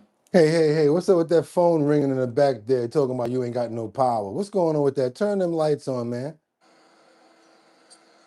You're now looking at a live picture of the hardworking men and women who are trying to repair this power pole so that they can get the power restored for the roughly 2,500 Dominion Energy customers who are still in the dark right now. Some of them are sweating at home, they tell me, because they do not have air conditioning on this hot night. You guys stay cool out there because it seems like the same temperature that's in the daytime is the same temperatures at night. It'd be like 81 at 4 o'clock, at 8 o'clock at night. 9 o'clock is still 80 something. There you go, Jack Welsh. Thanks for the memberships. And everybody, thank Jack Welsh for the memberships. And let's keep on moving forward, you guys, and double tap that screen and get those likes up, because now we got to get on over to Alabama, where the body of a prosecutor was found in Alabama's lake. Will there be foul play involved? Will there be foul play involved? That's right, you guys heard what I said. The body of a prosecutor. It was found in a lake in Alabama. Let's go. Breaking news out of St. Clair County. The body of a Jefferson County Assistant District Attorney was found after a long search on Logan Martin Lake. The Alabama Law Enforcement Agency says 64-year-old William North That's right, you guys. fell into the water. All of you new members that just came in, let's double tap that screen and get those likes up. That's what we do over here. You new gloves, thank you. Show some love with your glove. Pick up the phone. Thank you so much for showing the lovely. Also, let's double tap that screen and get those likes up. Yes, thank you so much. Let's keep on going. It's Saturday, but on top of that, it's July the 4th, and we're having a heat wave. Let's keep going. Sunday afternoon during a sailboat race. CBS 42's Avery Boyce brings us more details from Logan Martin Lake. Search and rescue teams were in clear view behind me at the Birmingham Sailing Club. The boats got on the water at 6 this morning. And 5 hours later, they recovered the body of 64-year-old William North. A helicopter circled Logan Martin Lake. Law enforcement and dive teams from across central Alabama were called in. You've got these dive teams, and there are a large variety of sonar that they use, but that's really the key. And again, being able to just get to that area quick. There you go, Dan Clatter says, damn, haven't heard about that body being found here in Bama. Crazy. Wonder if he had help. Yeah, falling. Captain Jeremy Burkett with the Leah says teams deployed shortly after 64-year-old William North fell into the water Sunday afternoon. First thing I thought was how quickly this stuff can happen. Like, a lot of people don't realize that, like, it doesn't take 5 seconds for something to happen. Brody Williams was working at what became the search headquarters, Pier 59, which is within a view of the Birmingham Sailing Club. They were having a sailboat race out there, and grabbed some gas cans to go fill up some gas. Came back about 5 minutes later, and police everywhere. According to Aaliyah, North was moving from sailboat to a john boat when he fell into the water. Captain Burkett says North was not wearing a personal flotation device. And that's one of the reasons we talk about safety so much. You know, we're not out here being preachy. Tell you the truth, the vest looked kind of cool, guys. Go ahead and throw that safety vest on. But the reality is, when lives are lost, it affects other lives. Jefferson County Bessemer Cutoff Division District Attorney Lenise Washington says that North was the longest serving prosecutor in her office. But North was more than a colleague. He was a friend. Also known as a life jacket. There you go. And who will be sorely missed. Reporting at Logan Martin Lake, Avery Boyce, CBS 42 News. That's why it's a good thing right there. That's why it's something good to wear, because it's a life jacket, Turbo, right? That's why you need to put it on. We're going to pray for the soul of the person that lost their life, and we're going to pray that people understand that they have to have their life vest on, because you never know, something can happen. And also, when you're driving a motorcycle too, I know you people think it's okay. Let's not be out there skinless. It's not cool to see anybody driving a motorcycle with a t-shirt on. You're just begging for road rash. Trust me. Anytime you're doing something like that, you're putting yourself at major risk when you do that. So yeah, prepare for what you're getting into, because it's a lot that you got to deal with, especially when you're on the waters. And let's pray for all of the people that have to deal with this. Pray for the family members as well. And we're going to pray that they can get over this situation. Amen. Let's keep on going, you guys. Now, we know that these chicks got to get tough on the men. You know, they guys wants a little bit of loving when they go out to these different places. You know, you have it when people go to All-Star Game. You guys know where I'm going with this. Anytime you got the award shows, you got certain things going on in Las Vegas. What do the guys like to do? What do the guys like to do? What do the gals like to do? And when is the time to make good money? That's right, you guys. We're talking about the oldest profession in the book. In some places in Las Vegas, it's actually legal, but in a lot of other places, it's not. I mean, you got to be very careful, because now we got a situation where 6 men are Locked up for number 6 trafficking. That's right, you guys. Watch your head. Number 6 trafficking. There was a raid during the World Cup in Miami. Let's get on over here, you guys. They go out there for more than just to see the World Cup. What's going on at night or after the World Cup is going on? Who wants to make some extra money? So sometimes they fly out and say, it's going to be a lot of guys out there with some money. I'm going out there. And the guys are thinking the same thing. How much for a good time? But is it actually a good time or will you wind up locked up? Be careful out there, fellas. You never know what can happen. Let's keep on moving. Double tap that screen and get those likes up to see what's going on with this. New at 6, the Miami-Dade state attorney announcing a handful of arrests as they target human trafficking operations during the World Cup. See, the thing about it could be on both sides. You got the cop acting like acting like the girl out there working, and then you got the guy getting busted for trying to go with it, and then you got the other situation where they catch you in the mix, and both of y'all go down. 6 people have been arrested in the last 24 hours as part of an undercover operation. CBS News, my name is Nikai Guerrero, is your reporter in Miami with more on the charges that the group of men now face. Sean Ditz says, please tell me no soccer players were involved. According to their arrest affidavit, this 6 men were under the impression they would be meeting with a 14 or 15-year-old girl for sexual favors. Instead, they were met by an undercover detective and a tactical team. Be using the computer to meet a minor to have sex. 6 men ranging in age from 20 to 54 were taken down by a joint sting operation involving the Miami-Dade State Attorney's Office, Human Trafficking Task Force, the City of Miami Police Department, and Homeland Security. Police say the men responded to an ad posted by law enforcement. Mr. Alcine did respond to an ad online where he believed that he was negotiating with an individual to where he would be purchasing or buying sex with someone he believed to be under the age of 18. Got him. In the arrest forms, each man allegedly agreed to a different price, ranging from $50 to $200. The payment was either for a quick visit, 30 minutes, or an hour of sexual activity with a girl who they were told was either 14 or 15 years old. According to the arrest forms, after paying, the defendants proceeded to the room where they believed the juvenile was located in, and upon the defendant opening the door of the room, the tactical team detained the defendant. The judge ordered all 6 men held without bond for the charge of human trafficking. I'm not involved in any of that, Yona, that you said. So you're presumed not guilty? Don't speak about what happened while you got arrested. Only speak privately with your lawyer. This sting operation comes only a few weeks. No, I'm trying to use the fact that I'm using this to try to show you that I'm trying to get out of here. Ababa-dooba-baba-beeba. No, it ain't gonna work. You still got one of them things down there right there, you nasty, can't hit that. Exactly. After 12 men were arrested in a similar operation. Officers noted in the arrest forms, detectives had called the phone numbers they had been in communication with to set up the meetings, and each phone on each man arrested rang. In Miami, Nikai Guerrero, CBS News, Miami. God bless Nakaya. Lord have mercy. You're a hard one to look at and keep, especially when a story like that's going on. I'll be honest with you. God bless you. And that's all I'm going to say. I'm going to try to keep my composure and stay professional. Yeah, y'all, that was a very terrible story right there. I'm just so glad that they got these guys and they locked them up. Hopefully nobody got hurt out of this situation. That was me trying to hold back over there like, don't say nothing crazy, Boogotti. Don't say nothing crazy. Because you guys saw how beautiful that girl was, right? She was a very beautiful lady. Who's that? El Jadero. I'm still trying to get your name. El Jad Edor. El Jodador. El Jadador. El Jotador. I'm still trying to get your name. Good morning. Yes, wood chipper for the rest of them, though. Good morning.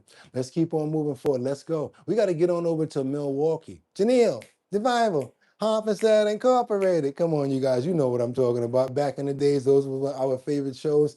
I used to watch it too. Also, Sunday, Monday, happy days. Tuesday, Wednesday. Come on, man. Tell the truth. I don't care if you were black, Indian, if you are Jamaican, you wanted to be the Fonz. Hey, man, tell the truth. You know you wanted to be the Fonz. Let's get on over to Milwaukee where the police say that a fight over meatballs.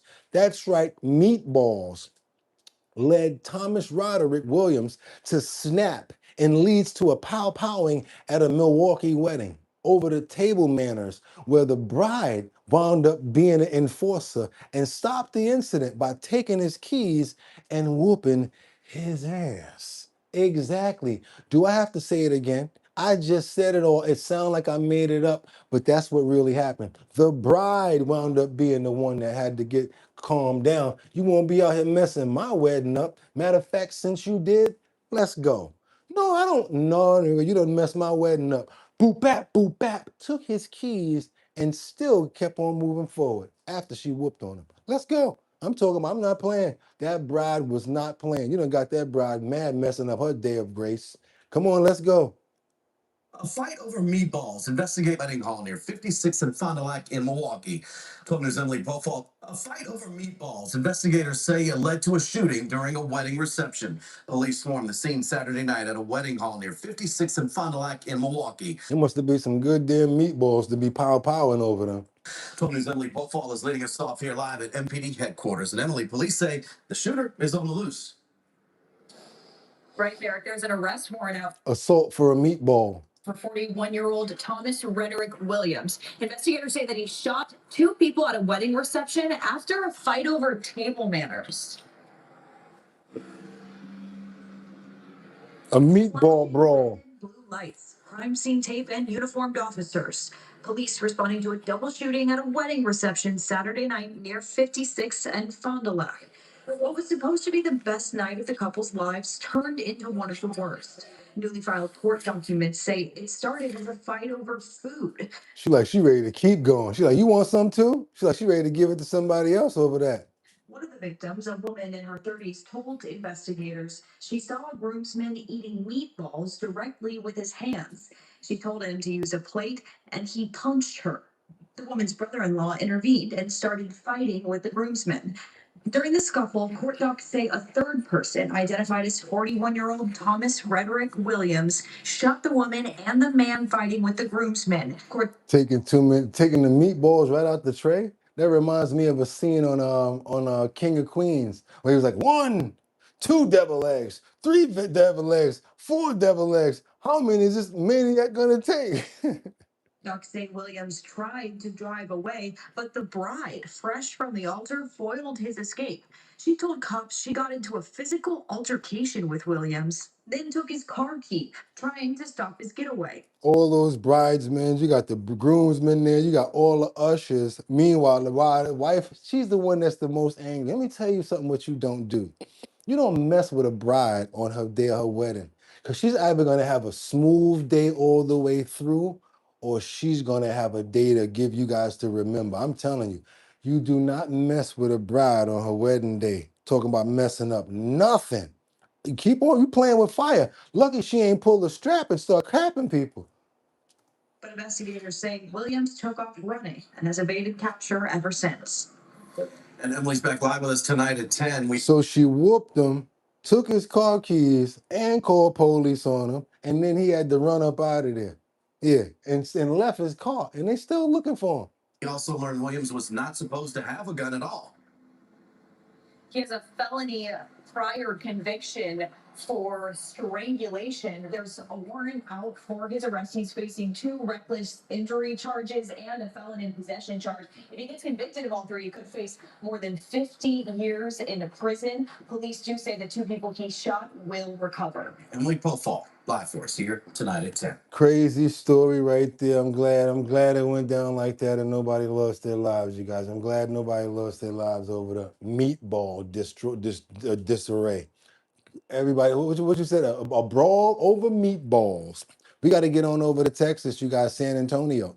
We got a follow-up story. Pretty sad, but I'm glad that we're able to show you and get you guys some closure to see what's going on. We got a new court document say that Carolyn Raquel Pena has been laid to rest as 3 women face murder charges after camera footage shows the Del Rio mother of 5 being stills nabbed. Crazy situation right here. You guys are going to remember this. If you've been with us for the last week, you're going to remember her. Carolyn. Her name is Carolyn Raquel Pena. We want to pray for her one more time. We want to pray for her children as well as the family going through this tragedy. And we want to be thankful that they finally got some closure for this beautiful girl. So sorry for this. 5 children she has. 5 children. All of her friends are missing her right now. Let's go, you guys. Amen. And we're learning what investigators say happened in the moments before a Del Rio mother of 5 was stabbed to death. 32-year-old Carolyn Raquel Peña was laid to rest today as 3 young women now face murder charges in her death. Court. That's her right there. That's Carolyn Raquel Pena. All over jealousy and some nonsense. Jealousy, nonsense, not thinking before you act. So she's gone, and now 3 other women are facing murder charges. And they also have children. Documents are also giving us our first detailed look at what police describe as a 3-on-1 attack. Our Alicia Nieves shares the new details. Alicia? 1 week has passed since. Can we please get these lights up over here to talk to many more people, because it really does get many more people over here. Trying to really play on people right now, their hearts, because maybe if they see stories like this, they won't do things like not thinking before they act. Trying to really get more people over to see what we got going on and as well. They kind of learn at the same time. So when you guys double tap that screen and get the lights up, that gets more people over here, not just asking you to do it to show off. It actually makes YouTube send up a signal to bring more people over. Let's keep on moving forward, you guys. Let's go. Caroline's death, and this criminal complaint fills in a lot of the gaps we had before. It describes what police say was captured on video, how the confrontation unfolded, and what investigators say happened after Caroline Peña was stabbed. This is something that it is not a normal person anyway, and I think that's one of the reasons that it's getting so much attention. What resonates with the public nationwide isn't just the crime itself. I think a lot of it is that the victim was a mother of 5, and there were 3 against 1. Now, court documents reveal what investigators say happened. According to the criminal complaint, after Caroline Peña arrived at the hospital with stab wounds, witnesses led officers to a home on East 10th Street, where police say a home surveillance camera captured the entire attack. The complaint says Peña arrived first. Minutes later, sisters Kitty Mia Diaz and Amaya Cookie Diaz pulled up in a black Chrysler. Investigators say Amaya got out carrying what they believe was a knife, confronted Peña, and stabbed her in the back.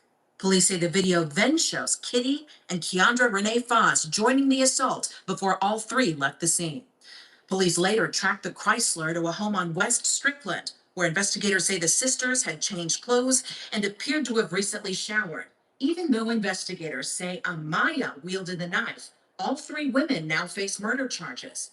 Under Texas's law of parties, someone accused of helping or encouraging a deadly crime can be charged the same as the person accused of delivering the fatal blow. So I know they're looking into anything, and they're looking into possible motives, and they've got a pretty good amount of them that they're going through right now. Court records show all 3 women requested court-appointed attorneys.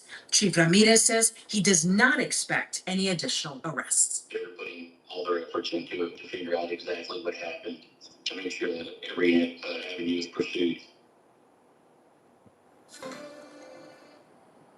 Kitty Diaz is also facing a charge of tampering with evidence. Police say they found some of the clothes she was wearing during the attack in her washing machine shortly after the incident. Bonds for all 3 suspects total more than $15 million. Reporting live That's what they deserve. tonight, Alicia Nieves, Ken Stein. That's what they deserve. $15 million. They need to have the highest charges go against them. The highest. And yes, we started off this one with a prayer, just to let you guys know. We don't play around about that right there. And yes, that was a follow-up to a story that we had started last week. I wanted to give you guys some closure on it, because I know a lot of you will remember. Yes, Caroline Peña. Feel so sorry for the Peña family.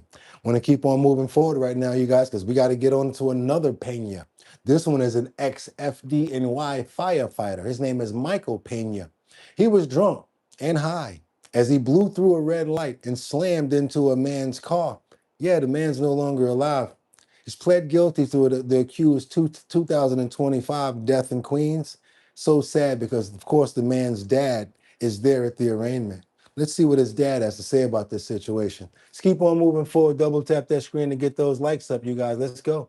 Well, today, a guilty plea from the fired off-duty FDNY firefighter accused of killing a man in a deadly crash last year. Jenna DeAngelis spoke with the victim's family after the hearing at Queens Criminal Court. Justice was finally served. For more than a year, family and friends of Justin Diaz have been praying for this moment. The man charged with his death is now behind bars. His loved ones will be able to visit him.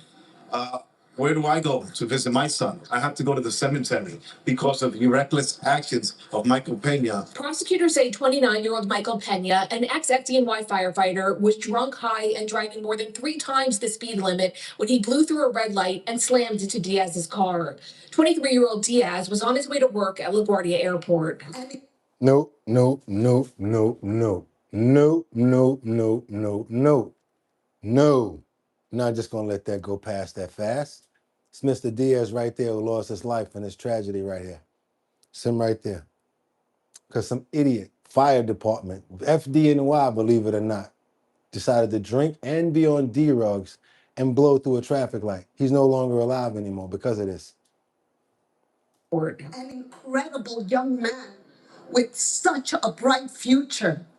And this man tore it. After the February 2025 crash, Pena pleaded not guilty to 14 charges, but on Wednesday, under an agreement, changed that plea to guilty to manslaughter in the second degree and vehicular manslaughter in the second degree. This is how New York do. They will break down the charges because they don't want to have those big charges up there. You guys, we're seeing it happen right in front of us. We watch the news all the time.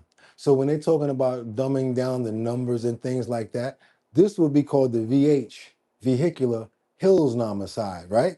Nah, not when they break it down to slaughter, right? So now they don't have to charge it as like a life lost. Now they dumb down the charge and they're able to keep on playing out with their New York is very low on crime. And then the statistics are very low. And then not even to talk about the stuff that they're non-reporting. With a sentence of 4 to 12 years. There's no reason 4 to 12 is an acceptable sentence for taking a life. We need stricter laws. In a statement, Pena's attorney said in part, Michael has accepted responsibility for the tragic events, and he wishes he could turn back the hands of time and take back all the events of that night. Long story short, he stayed in there for a few months until the DA came back to him with a deal that had nothing to do with murder or 25 to life. And he took it because it was the best one that he was going to be able to get. And plus, he knew that he was guilty of it. That's how that went.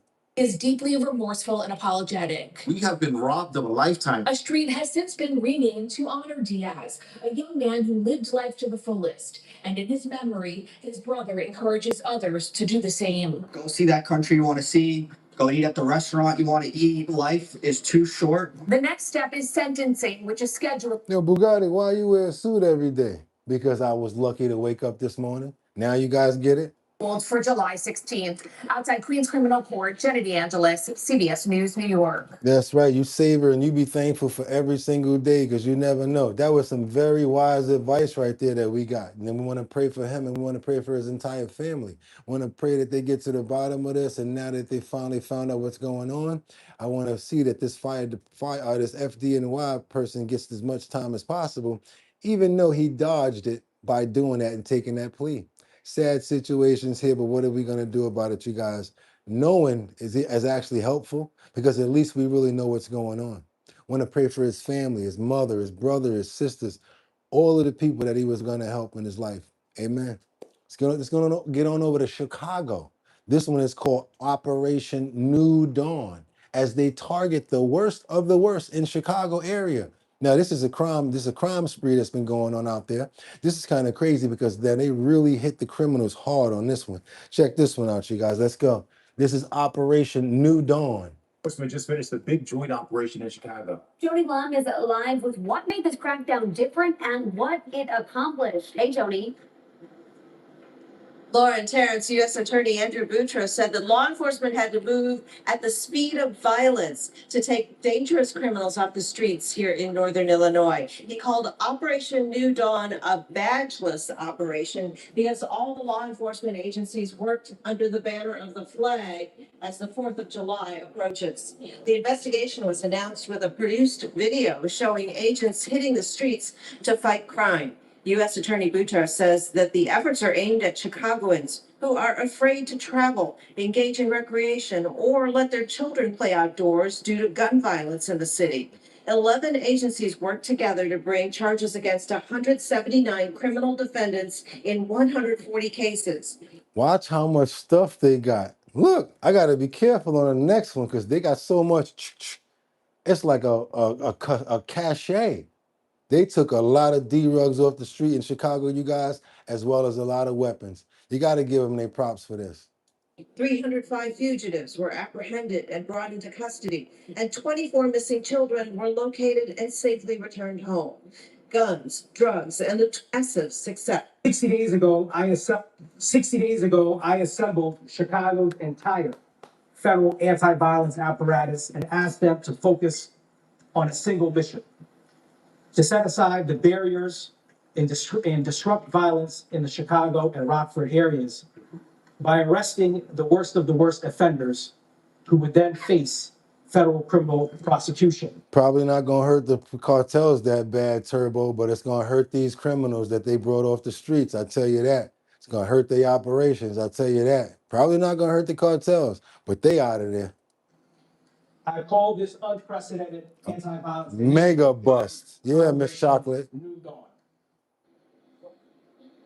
The FBI, DEA, ATF, U.S. Marshal's Office, and Chicago Police were all involved in the investigations and the arrests made under Operation New Dawn. And U.S. Attorney Boutros also thanked retiring Superintendent Larry Snelling for his work in fighting crime in Chicago. And the next time you think of doing something stupid like, and if I can make it there, I'll make it, bum, bum.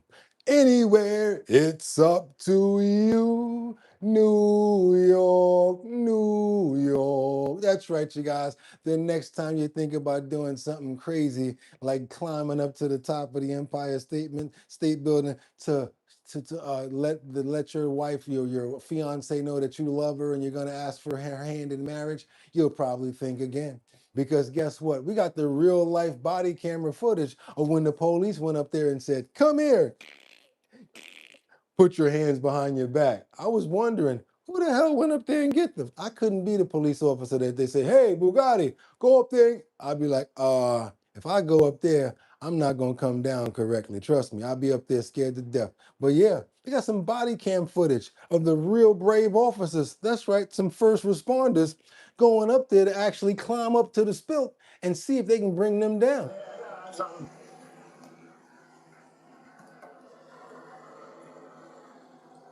My question is, could you do this job if they sent you up there to go get them? Talking about me, could you go get them? Hello? How you doing? Can you stay where you are? He's literally asking her, can you please stay where you are? Like, please. How you doing? Well, you can't be up here. They're on the spire of the top, the tip of the Empire State Building. Oh yeah, you'll go up there, El Jadero? Okay.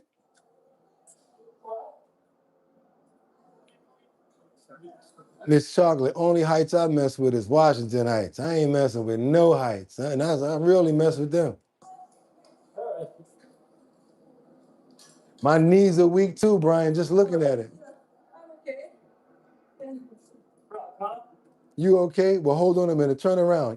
I think you should have let her come down before you put the cuffs on, buddy. How you gonna let her climb down without her hands? Here it is. You cooperative on that, you're up.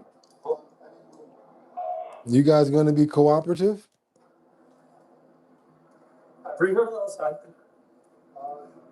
What you won't do for love. They tried everything. He clamping on everything. You see him throw that clamp on that ladder, right? He made sure that he was clamped up. I'm not getting caught up out there. It won't be me. And I'm not going up there to get NT. Don't try to show off and all of that, how much you love or whatever.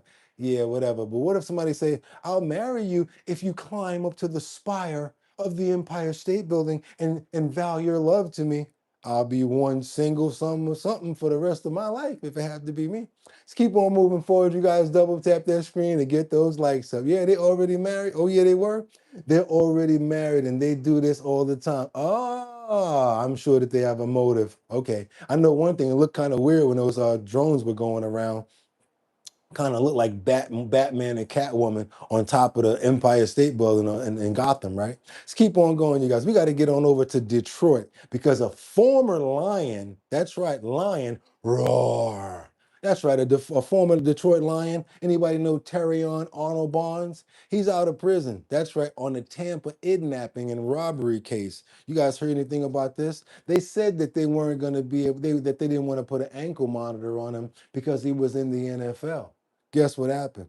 Detroit Lions let him go. So the prosecutor's saying, now we can put an ankle monitor on you. Let's keep on moving forward, you guys. Let's go. New this evening, former Detroit Lions quarterback Terrion Arnold is now out on bond. He walked out of the Hillsborough County Jail at 3:09 this afternoon, just about 2 hours ago. 10 Tampa Bay News reporter Kristen Barbarisi joins us live from outside of the Hillsborough County Courthouse in downtown Tampa. And Kristen, prosecutors are now asking the judge to change his release conditions. That's right. Just as Arnold was posting bond, prosecutors were filing a motion asking the judge for tighter conditions of his release. Specifically, they want a GPS ankle monitor. They argue that the judge rejected a GPS monitor at yesterday's hearing because Arnold was still in the NFL and it would restrict him from play. However, Some people are saying wasted talent. Some people are just saying all types of crazy things because, not crazy things, but you know what's bad about it? You work your way that hard, go through all of those trials and all of those training camps just for something like this to happen. And he's still not getting it. Because you know what they're trying to say now? Well, we still don't need to put the ankle monitor on him because he's got a couple of other teams looking at him, even though they let him go. So in the next 30 days, he might be working somewhere else. I think they need to keep that ankle monitor on him and slap him on his wrist very much harder because this might actually save his life. And when you think about it, let's keep on moving forward, you guys. Let's go. hours after that hearing yesterday, the Lions released him, and the prosecutors say the reason no longer applies. But Arnold's attorneys fired back with an opposing motion, saying the state never argued he was a flight risk and nothing has changed to justify the tighter conditions of his release. The defense also says Arnold has already heard from 3 NFL teams and expects to be signed by another team within 30 days. Attorneys are asking the judge to deny the state's request, and Arnold's agent actually said they will testify at the hearing about his job prospects. The state has requested a hearing on this motion for July 6th. Defense is asking that hearing to happen July 8th. Meanwhile, Arnold's conditions that were put in place yesterday will remain. That means he has to stay home except for work and court appearances, and he cannot contact any of the victims or his co-defendants. Live in Tampa, Kristen Barbarisi, 10 Tampa Bay News. So right now, what his agent has been told to do, find me work anywhere. I don't care what they paying. I'd rather go work somewhere else and be working somewhere else than to be locked up. Yeah, you guys, but guess what? That doesn't mean nothing because all that's going to do is probably hold off on him getting the ankle monitor. Does not mean that case is not going to keep on moving forward. You guys, what's today? The 250th anniversary of our country. It's Independence Day, you guys, and it's going to be a hot one. So guess what, you guys? You know what we got to do out here. We got to do what we got to do, what we've been doing. Watch out for those sinkholes. You guys, you see them coming out everywhere you look. You got a big hole popping up in the middle of the road. You try to ride your car down the street, boom, next thing you know, got to get Meineke. Your brakes, your whole shocks, everything is messed up on that side. That's if you don't fall all the way through. We've been reporting this for the last 3 months, how these sinkholes have been popping up. You guys got any sinkholes in your city, in your state? Well, come on, let's check it out. Got a situation over here in Brooklyn. They got this pole sticking out the ground. It's pretty dangerous looking to me, I gotta tell you. There's a new sinkhole that looks like New York is not immune to the sinkholes. Somebody could get hurt over here in Brooklyn. Sound the alarm over growing sinkholes. Be careful out there when you're driving, you guys. If you see something like this, don't try to drive straight through it, go around it. They are children on the block. They're always running back and forth, and this is absolutely dangerous. The road is crumbling away piece by piece here on East 95th Street in Canarsie. I sit on my porch and I hear big bangs, and I drove in and had a flat tire. The gaping sinkhole is getting bigger every day, but neighbors say repeated calls to 311 haven't gotten them results. They said it's not an emergency, there's nothing they can do right now. Neighbors tell me this is the second sinkhole they've dealt with on their block recently. And they say in about a week, it's doubled in size, and they're worried if the city doesn't do something soon, it'll only get bigger. People always look at the ground and assume that it's solid all the way down. It's not. That's just a layer. Granite, dirt, concrete, tar. That's it. All of that is hollow under there. A lot of it is. So I have a tape measure here. I wanted to see just how deep this is. More than 4 feet. It's been a problem for the last 23 plus years, and it's one hole after the other. There was another sinkhole down the block. That one is now filled, but neighbors say it's opened back up multiple times.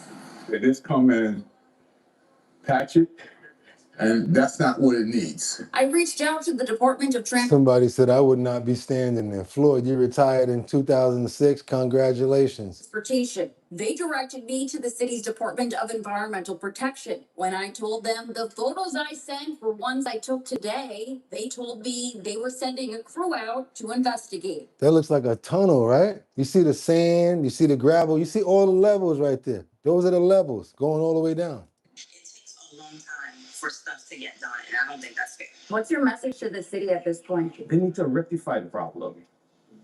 Assure us, because we are taxpayers. We are doing what we have to do. You guys paying that FICA? You guys paying that FICA though, right? Don't pay that FICA, see what happens. Don't pay them state taxes, see what happens. And then all of your money gonna fly away to Somalia. You do what you have to do. Get it done. And News 12 getting results tonight. A few hours after we left, NYC DEP and DOT were out on scene making the repairs. Taking action in Canarsie, I'm Kelly Kennedy, News 12 Brooklyn.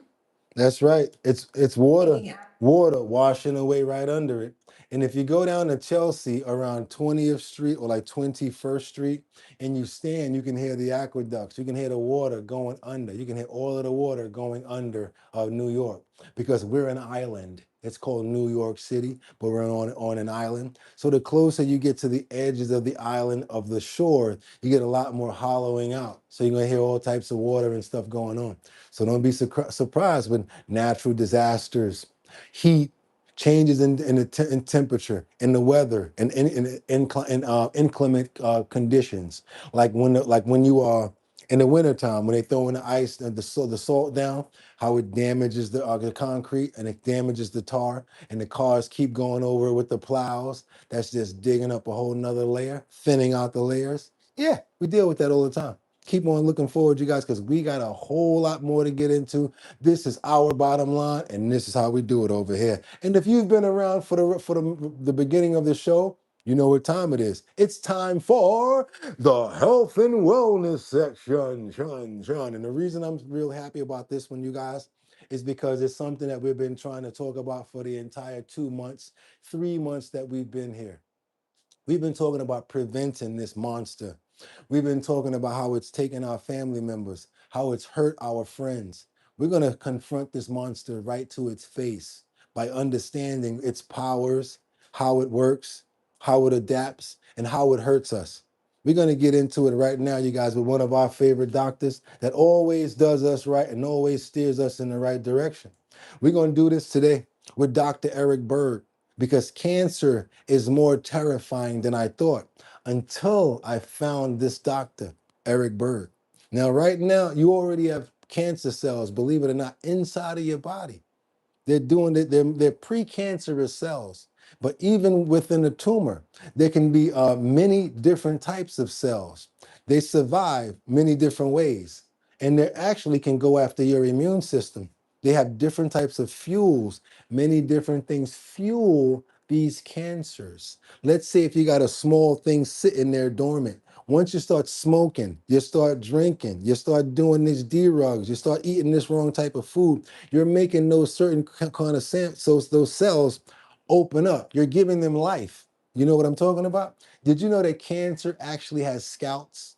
Once you got cancer in your body, it creates it's a cell. It creates scouts that go out to other parts of your body, your liver, your different organs, and it tries to penetrate the skin because those are the next areas that it wants to set up in. We need to know these things in order to be able to combat them. Why does Boogotti always talk about carcinogens? Why do we always talk about different colors like yellow dye, number, whatever, whatever? Why do we always talk about the oils? We always talk about the soy oils. We always talk about the palm oils. Why do we do that? Because of the inflammation. Why do we talk about inflammation? Because it's a natural enemy of mine, because it can harbor cancer cells.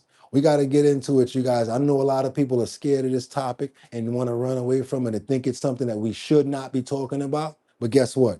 A lot of people need to know about what's going on because a lot of the foods that we're eating right now, products that we're using, are only helping those pre-cancer cells grow. Let's get into it, you guys, right now. What I said, what's the name of this video right here? Cancer is more terrifying than I thought until I found this. It's coming in from Dr. Eric Berg, MD. One of the best videos that I've ever seen. I hope you stick around for the whole thing. I guarantee you're going to get a whole bunch of information from it. And without any further ado, let's get into it so you guys can see it. Let's go.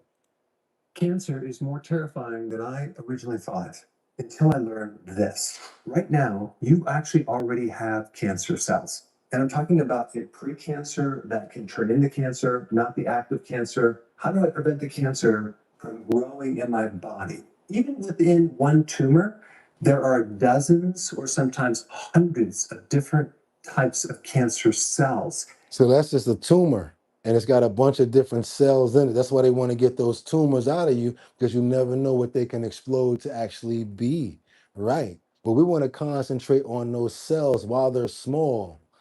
You can actually send things like our immune system in there to kill them and get rid of them. Each one having their own abilities. Some eat sugar, some eat protein, some survive on oxygen, some... Very important. I need us to understand every part of this. I know you guys got stuff to do, but this is important because now we're looking at what feeds these cancers. Real quick, right in the intro, we got to listen to this. Watch this. Sometimes hundreds of different types of cancer cells. Right here. Each one having their own abilities. Some eat sugar, some eat protein, some survive on oxygen, some can live without oxygen. Some are fast and aggressive, others are slow and even invisible. And this explains why a lot of the common treatments don't work long term. Right, because cancer is smart. We talked about that the other day. It'll adapt and go hide somewhere else. And we got to be a step ahead of cancer by making sure we eat the right way. Thank you, Teddy Marcel, for the $2 super chat, and happy Independence Day. Let's keep on moving forward, please. And yes, who said that one song starch? Stay away from it. And there's so many derivatives of starch. Be careful what you guys are eating in these ultra processed foods. Come on. Chemo might kill 99% of the cancer, but it's that 1% that survives. Chemo might kill 99% of the cancer, but it's the 1% that survives. And guess what? The problem is, you guys, you know, anything that survives comes back what? Stronger, harder to kill. Let's go. And literally rebuild the cancer from scratch. There are 5 things I'm going to share with you that kind of just knocked me off my chair. I had no idea. Number 1, cancer sends scouts. These little packages travel to the distant organs and they begin laying. Please pay attention to the visuals. Imagine this: cancer sending out a scout to your liver. Go break into his liver in order to get us ready, because we want you to go contaminate it. Then we're going to send the real disease. That's when they say it's going to start spreading. That's why you guys got to be careful of how you're treating yourself and how you're taking care of these little small problems that you may have with your liver or your kidney. Because once that scout goes and finds that weakness, it's going to set up there. It makes sense. It's smart. Let's go. In the groundwork, remodeling the tissue, making the tissue cancer friendly. So they're planning an invasion even before it happens. Number two, cancer has the ability to turn your own immune cells against you. Number three, cancer physically steals energy from your immune cells. It sounds like science fiction. And as the cancer cells get stronger, the immune system dies out. It can literally come up to your immune system, and if your immune system is weak, it will take over, take all the energy from your immune system and take over. Why do you see people that have cancer getting small, losing weight, looking like they're losing a lot of weight, right? That's the cancer taking over their immune system, which you have in your body fighting back. What are things that we know that can be a special addition to our immune system? We've been talking about that. That's right. Garlic water, influence and help out your immune system, helps with inflammation and many more things. Keep on going. Number four, the most dangerous cancer cells are the quietest ones. You know, we think about cancer as a fast, aggressive, dividing ball of cells, but many times the cells that don't get killed, the ones that cause relapse, they're the cancer stem cells, and they're the opposite. They grow really slowly, very quietly. Standard chemotherapy is designed to kill the fast dividing cells, not the slow ones. And again, this is why you wipe out 99% of the cancer, but that 1% can kind of come back and rebuild the whole thing over again. See that? Drug resistance already exists before the treatment starts. Science found Drug resistance already starts before the treatment. That means that that cancer is already growing a resistance to whatever drugs that you're about to give to it. It's already ready for that. Cancer is smart. Did you hear that? Let's go back again. You heard what he said. Let's go.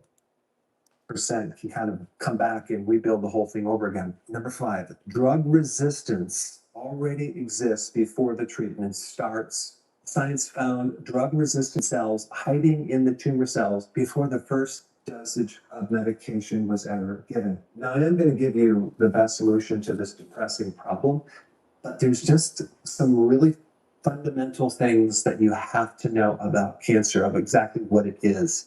Every cell in your body follows two simple rules. Number one, only divide when the body tells you to. And you're supposed to die when the body tells you to as well. Cells only divide when the body tells you to, and cells only die and commit suicide when the body tells it to. But when the cell is infected by cancer, does it listen to the body or does it listen to the cancer? Number two, die when the body tells you to. And that's it. That's what a cancer cell is. It's a cell that stopped following orders from the body. Let me just go through the different stages of development. And I'm going to make this really, really simple. So I'm not going to give you the technical name at first. I'm just going to kind of describe the technical name so you can understand what's happening. So the first stage is the cell is just multiplying a little too fast. That's called hyperplasia. This is a pre-cancer cell. Okay. That's a pre-cancer cell, but if you're eating right, you won't get to that stage. This is why it's important not to eat the crap that we're talking about eating, not messing with McDonald's, Eggo waffles, pancake mix, cornstarch when it comes down to the maple syrup that's really not maple syrup. And do us a favor also, watch out for the fake olive oils and all of the fake syrups out there too, because half of them not even real. It's corn syrup with maple flavor and sugar. Then you get the next stage, which is multiplying fast, and they start looking weird. Same problem, but now the cells are starting to look a little strange. Somebody said that word, it was not time for it. That's that metastasizing word. That's what it's doing right now. Now it's kind of metamorphosizing, and all of a sudden, all of your cells are becoming what? Open to being able to get cancer. And now that's when they say it's spreading. Hyperplasia. Let's go. Still not full and active cancer, but it's going in that direction. And then we get identity crisis. Okay, this is called metaplasia. The tissue starts changing what it is. So it's not a full-blown cancer yet, but it's starting to change its identity. And then we get the next stage, which is clearly abnormal. That's called dysplasia.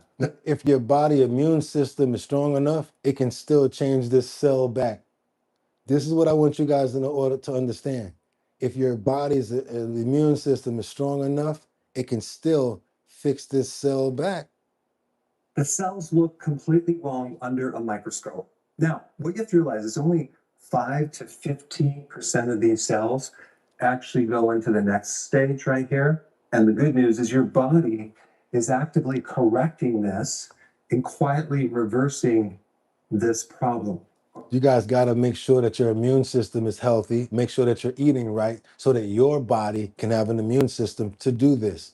We don't understand the actual function of and the things that it does. What does our immune system do? How many diseases it prevents us from? Now that we have a better idea, now we know a little bit more better. We probably already have been, but just to keep our immune systems even stronger now.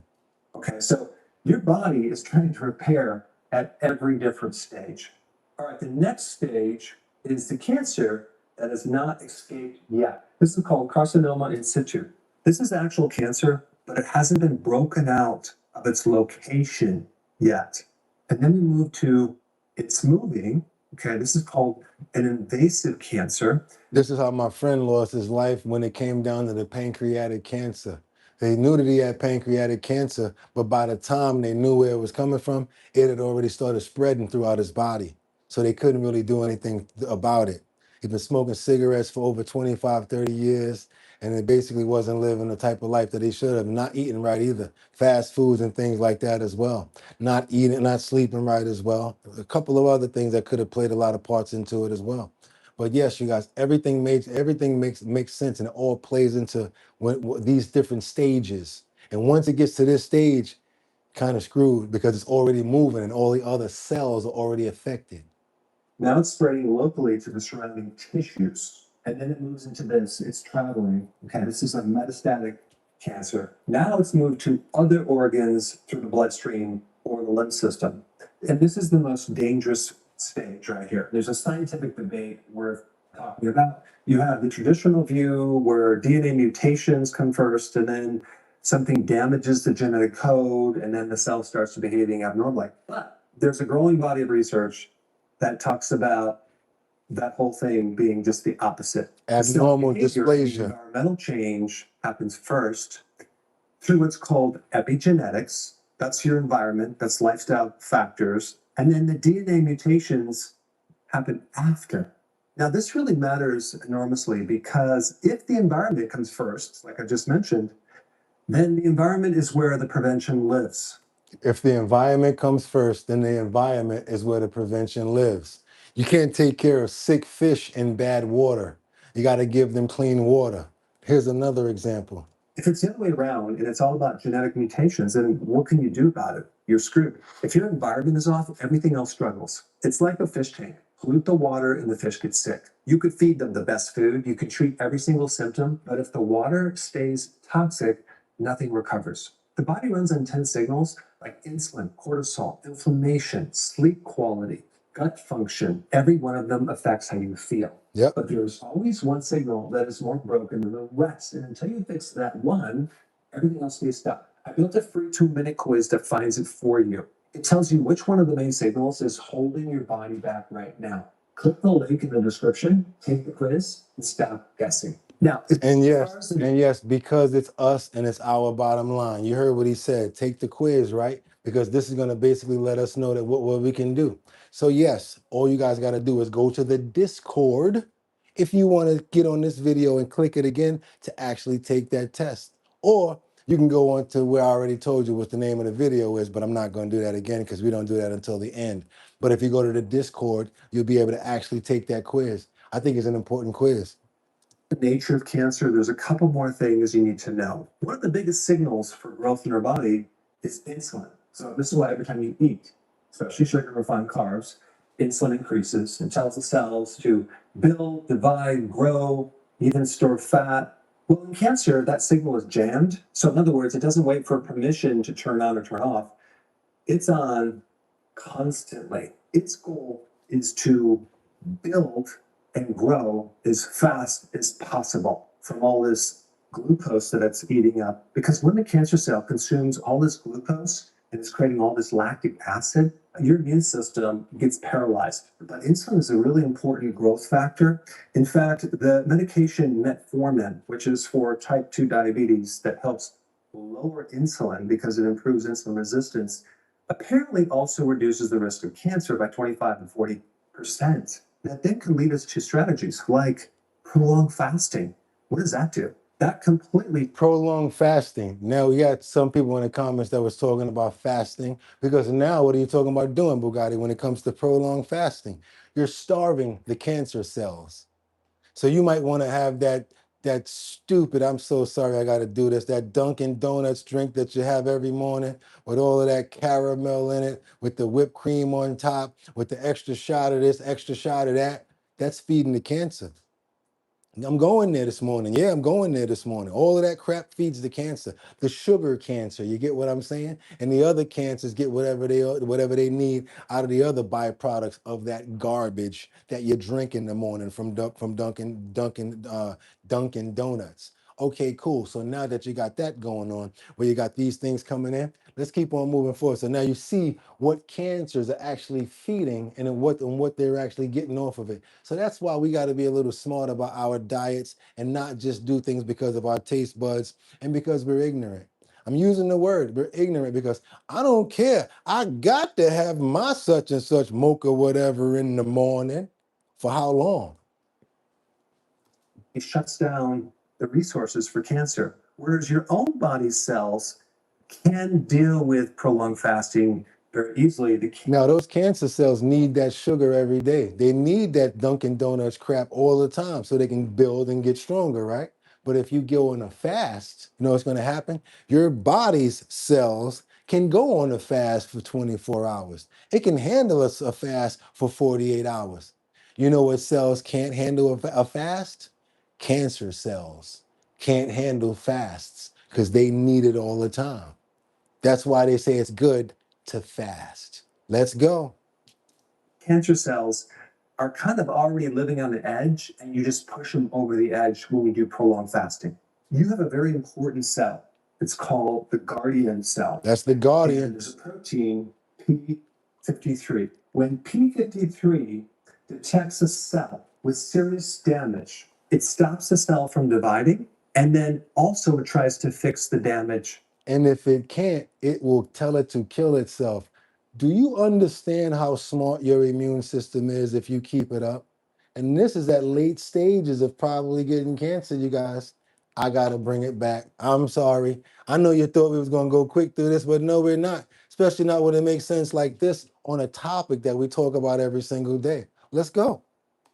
When P53 detects a cell with serious damage, it stops the cell from dividing, and then also it tries to fix the damage in the cell. If it can't fix it, it will encourage the cell to self-destruct.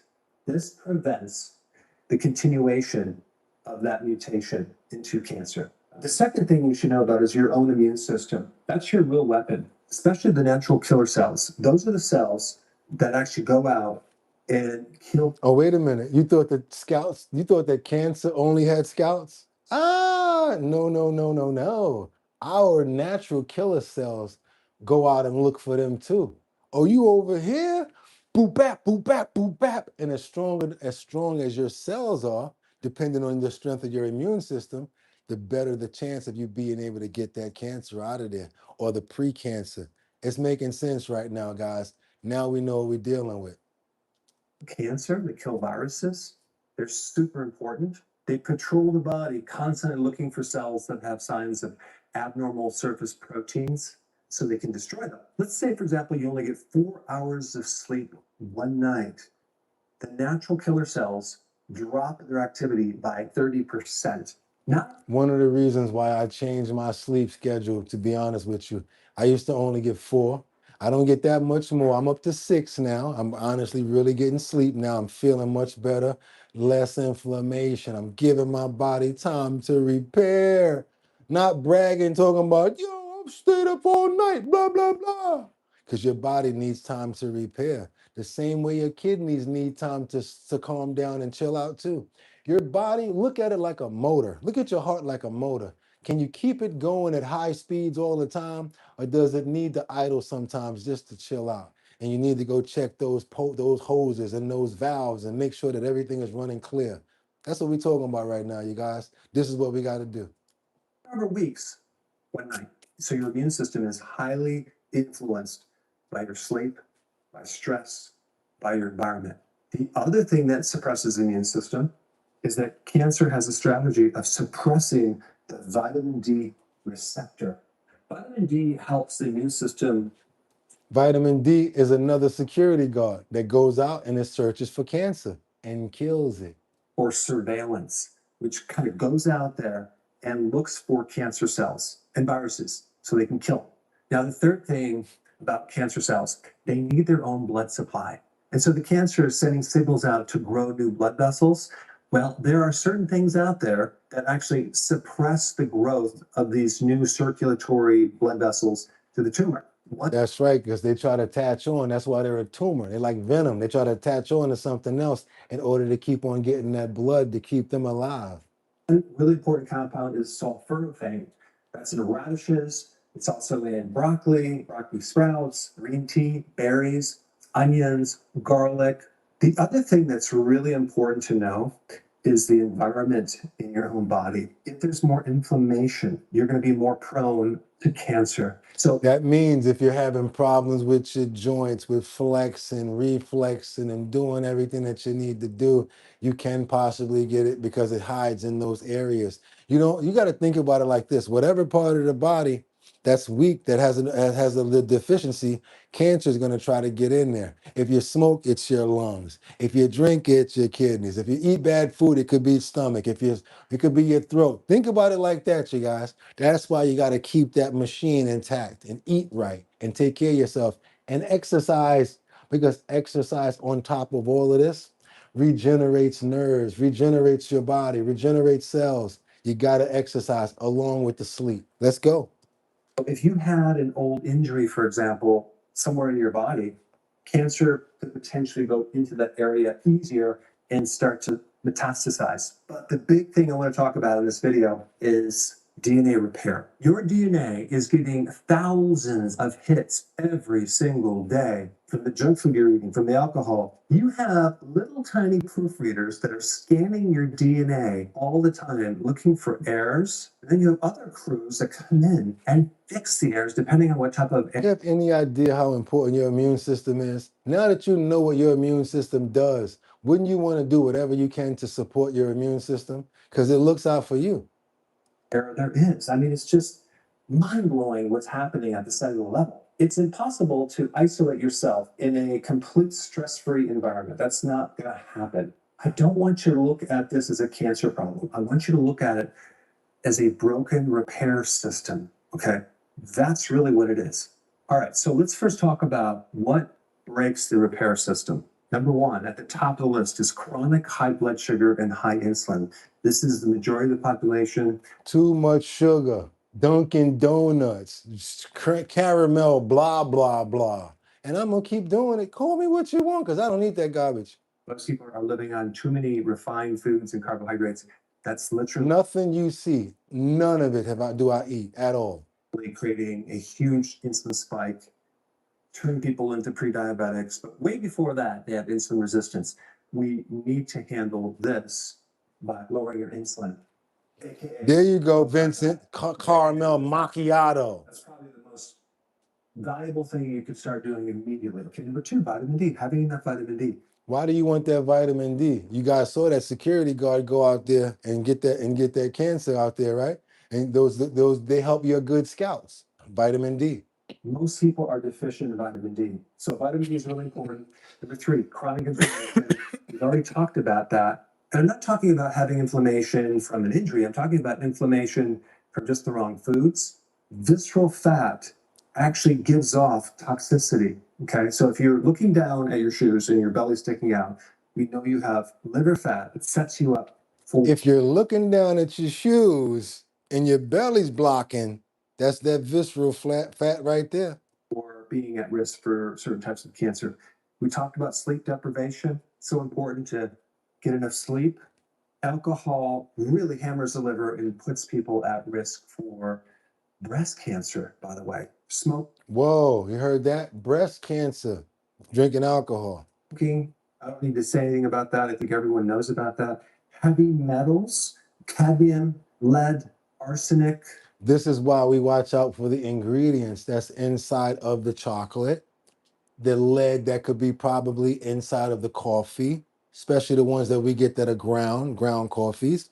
Also, we're looking in other areas as far as like ingredients that they're making that they're utilizing inside of these ultra processed foods. All three of them are derived from those three sources. Let's keep on going. All increase your risk of getting cancers. Also, different chemicals, pesticides, insecticides. So yes, chemicals, pesticides, rinse the food, make sure that you're rinsing the food a certain way, make sure that you got the watching out for also the microplastics. This is also another area to watch out for microplastics as well, because it can be in bagged green salads and things like that. And you really want to watch out for microplastics because our body's not designed in order to flush them out, to get rid of them. There have been microplastics found in the brain, believe it or not. That's why they say drinking garlic water is good, because the garlic water can go into those areas and help you out when it comes down to microplastics as well. Let's keep on going. Fungicides. And so the defenders, or the things that can strengthen repair, I've already mentioned lower insulin, vitamin D, sleep, but magnesium. Magnesium is necessary in the repair of your DNA. If you're deficient in folate, your cells cannot repair. One of the best sources of folate is dark leafy green vegetables or liver, avocados, things like that. So You guys said this already with liver. I saw that in the comments, so you guys know what you're talking about. And the people that do, we appreciate you, but keep on teaching us too, because we help each other over here. That's how we learn. Magnesium, zinc, sulfothane, exercise, vitamin B3, selenium. Yes, Why do we need selenium? Because it's not in the dirt anymore. Let's keep going. folate's really Selenium. important. Zinc, shellfish. Zinc is involved in protecting the repair mechanism.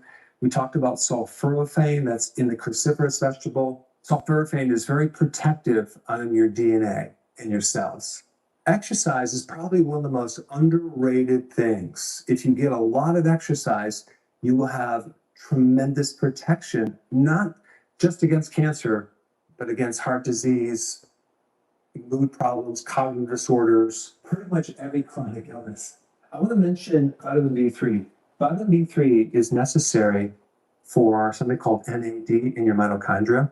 And having enough NAD can actually help prevent cancer. Why? Because you help keep the mitochondria healthy. If you keep the mitochondria healthy, you keep the entire body healthy. Keep the mitochondria healthy. You keep the whole body healthier. NADs, and get those B3s. Get your B3s. Selenium is missing in our soils. Selenium can actually help autoimmune conditions, especially of the thyroid. And then polyphenols are also things that are powerful antioxidants to help protect the DNA. There's two last things I want to tell you. Number one, I have a download of not only this information, but additional information that I talked about in a link down below. You can check that out.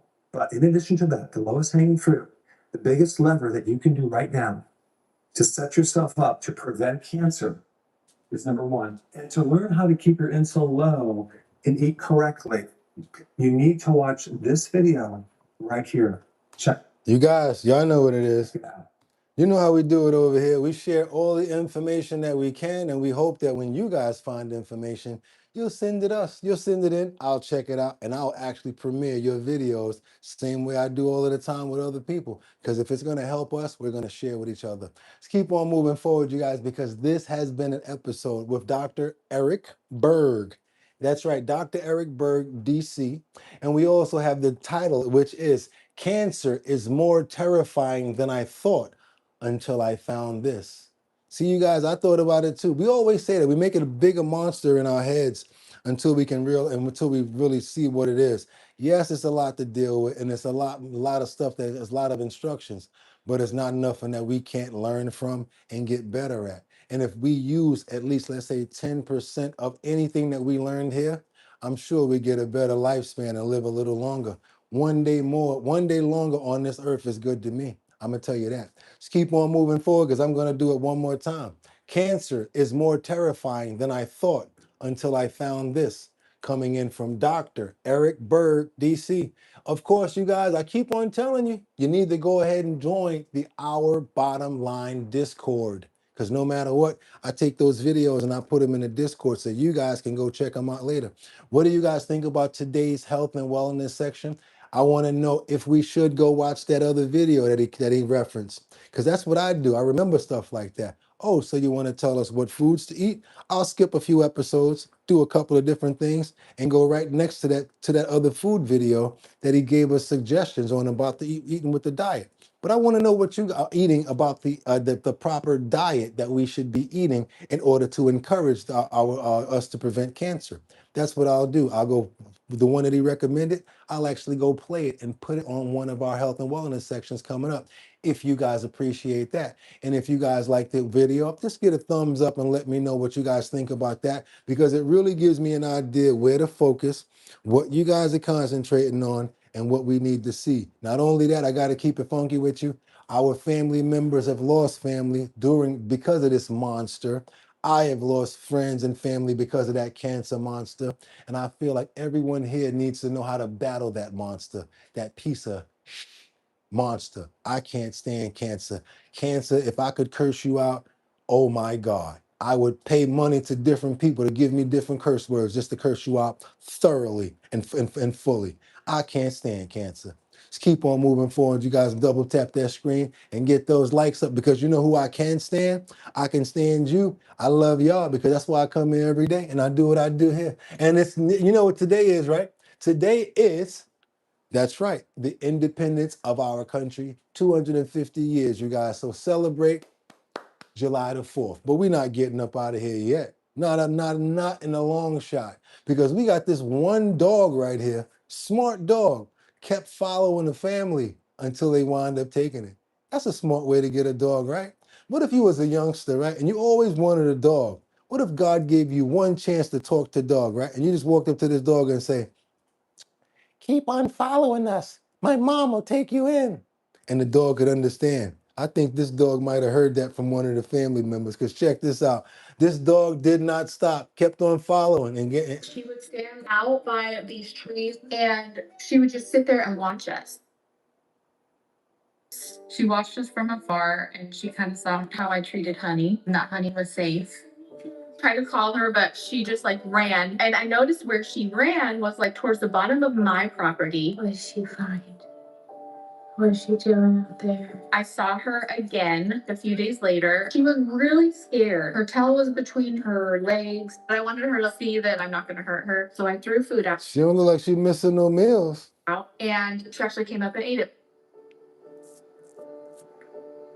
And slowly she kept coming up closer. And then one day it literally just clicked. Hi, baby. And she's been acting like she's lived here her whole life. Hi, baby. And she's like, okay, this is my forever home. This is where I'm staying.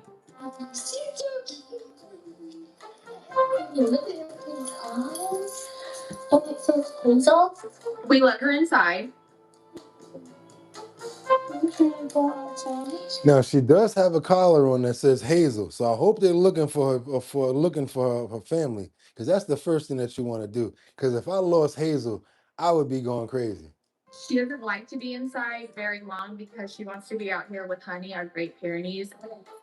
She's a guardian dog, so she will not come inside at night. I hear her barking because she's right behind her. And I honestly think she thinks she's like a Great Pyrenees like her. It's so funny. She's like, okay, what are we doing now? What are we going after now? They become like best of sisters, and that's really cute.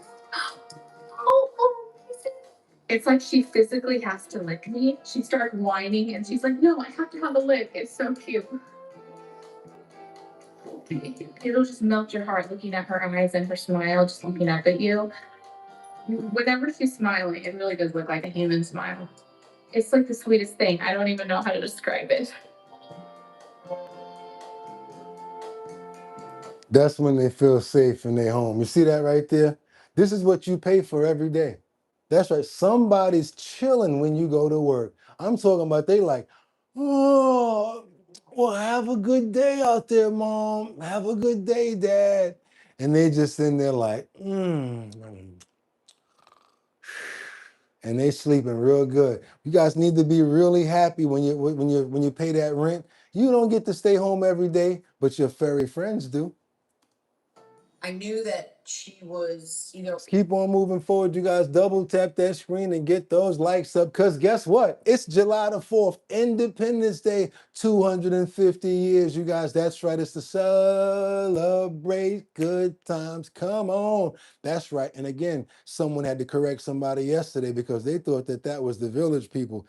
No, it's not. That's Cool in the Gang. That's Cool in the Gang, you guys. And we're celebrating 250 years of America's birthday right here on Our Bottom Line, you guys. We're up to probably about what? The 500 and let's say 32nd, 31st episode, but we're happy to do it. We do it every day. My birthday, holidays, we don't care. Christmas, New Year's, we're always here because we're number one and we don't play around. Somebody gonna come on and chime in. Somebody wants to wake up in the morning and get trending topics, current events, and much, much more. Also, if you're trying to get your business out there, you're trying to promote, trying to get a job, trying to promote what you got going on, you might sell plates. You could be a lawyer. I don't know what you do, but whatever you do, we're trying to help you promote and get your business out there in front of 73 plus thousand subscribers. That's right, you guys. That means that if you're trying to get in front of our subscribers, all you got to do is send us a promo and send it over to bridgethisllc at gmail.com.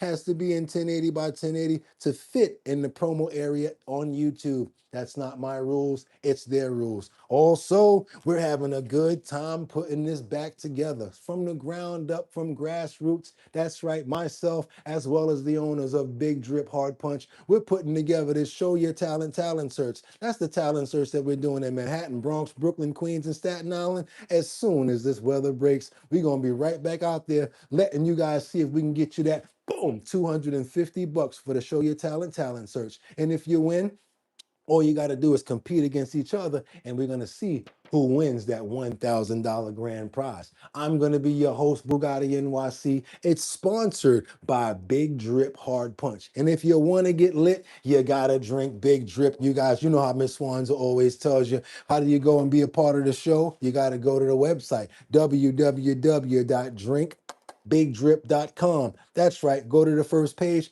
Put your email address in and we're going to keep you posted on where we're going to be at. Already know a couple of the locations. Staten Island, Time to Wine. Bronx, Throgs Neck. Queens, Green Acres Mall. So you guys, you know where we're going to be at. We're going to give you guys definite dates for us to be at. Myself, I can't wait to hang out with my homegirl, DJ Don Dada again, turn up and have a lot of fun and meet a bunch of you guys. And hopefully one of you will win the $250 at those locations. That's right, you guys. Show Your talent search. That's how we do it over here. And you know how we do it. We got to get those prayers in the air. It's Independence Day. Be careful with those fireworks out there. Be careful with all the boom, boom, boom going on at night. If you're in one of those areas, when it comes down to people trying to show off their other fireworks, don't be in the line of that kind of fire. Be careful with children playing with fireworks, sparklers, Roman candles, skyrockets, M80s, firecrackers. Please, from over here at Our Bottom Line, we want you guys to enjoy your holiday and make sure it's a safe one. That's why the last thing that we always do is the first thing that we always do. We get out of here with the prayers. We want to pray for every single person that's here. What do I want to pray for? I want to pray for safety. I want to pray for all of your digits. I want to pray for your limbs, your body, your soul, your head, your chest, your body. Every single person here, I want to pray for your safety. I want to pray that you're covered by God. I want to make sure that you guys are being safe out there today as well as any other day. Be careful watching out for those fireworks, any ricocheting going on. Be careful watching out for the children as well. Want to make sure that we're praying for each other. Want to pray for health. Want to pray for our animals as well as our family members. And you guys, you know how we do it. Got to pray for me too. Who we're praying for over here? El Jadero, 55 Coffee House, Lisa Roy. Got to pray for Tony Wright, Jesse 8960. Can't forget about Winter Rising and Floyd Shirley, Kendra Walker, Vincenta, 55 Lisa Coffee House, Miss Swanza, Winter Rising. Who's that? Kendra Walker. Happy July the 4th, Kendra. Colessive, you too. Floyd Shirley, Vincenta. Who's Who's that? Jublaba. Okay, Jublablum. Can't forget about Kalesa, Floyd, Mary Tanner, Miss Swanza. Thank you so much for coming through, Miss Swanza. Hope you got a lot from today's episode as well. Tony, can't forget about you. G-Man, what's up? See, you got a glove. We got a lot of new gloves in here. Guy and Elsa. Woo, that's right. Stay cool out there, you guys. Turbo Munch, Miss Swanza, Winter Rising, Floyd and Shirley, Deborah, Jelena. Who else we're talking about? Oh, we got Guy and Elsa. Hector, praying for you too, my brother. Teddy Marcel, hope you're going good. Tell Teddy. Hope you're not working today, Teddy. You deserve a day off along with Sam Champion. Who else we got in the building? Rebecca Lon Yen Bueno chiming in from Grand Rapids, Michigan. Can't forget about Winter Rising and Floyd. Can't forget about myself, Boogotti, NYC, Kelly, Clifton Kelly, 55 Coffee House, Lisa Roy, U2, Floyd, Miss Cookie Man, Guy and Elsa, all of you guys, Tony Wright, Money Tree. And you know, we can't forget about Miss Swanza. Can't forget about Kalesiv. Can't forget it. Winter Rising, Angels Among Us, Jeffrey Spilker, Jordan Dowdy. Can't forget about Justin, Teddy, Luigi, and Mark Dorfman. That's right, you guys. Luigi, can't forget about you. Guy and Elsa. Amen. Got everybody in. Everybody can't say I ain't get you. We all been prayed up for. And I'm going to be right back here tomorrow. That's right. I said it. Amen. I'll be right back here tomorrow for more trending topics, current events, and much, much more. You guys, you want to send a cash app? It's $ Boogotti, BOOGOTTI cash. We appreciate all donations over here. We don't try to give it to Big Brother because when you give us 10, they take 3. So that's why we be letting you guys know about other alternative ways. And guess what, you guys? Tomorrow, right back here for what? Even though you see me wearing the color, doesn't mean it's that day. Tomorrow, it's on special day. You guys know what that means. It's Purple Sunday. Purple Sunday, y'all. We'll be right back here 6 o'clock in the morning for trending topics, current events, and much, much more as a new health and wellness video. Again, you guys, if you want to send in any videos for health and wellness,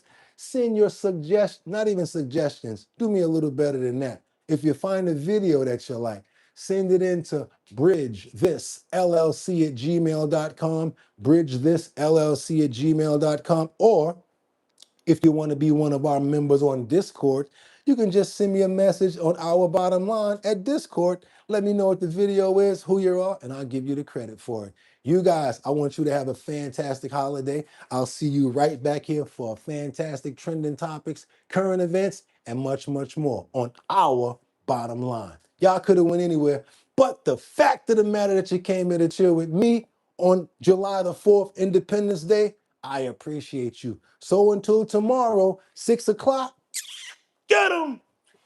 Peace.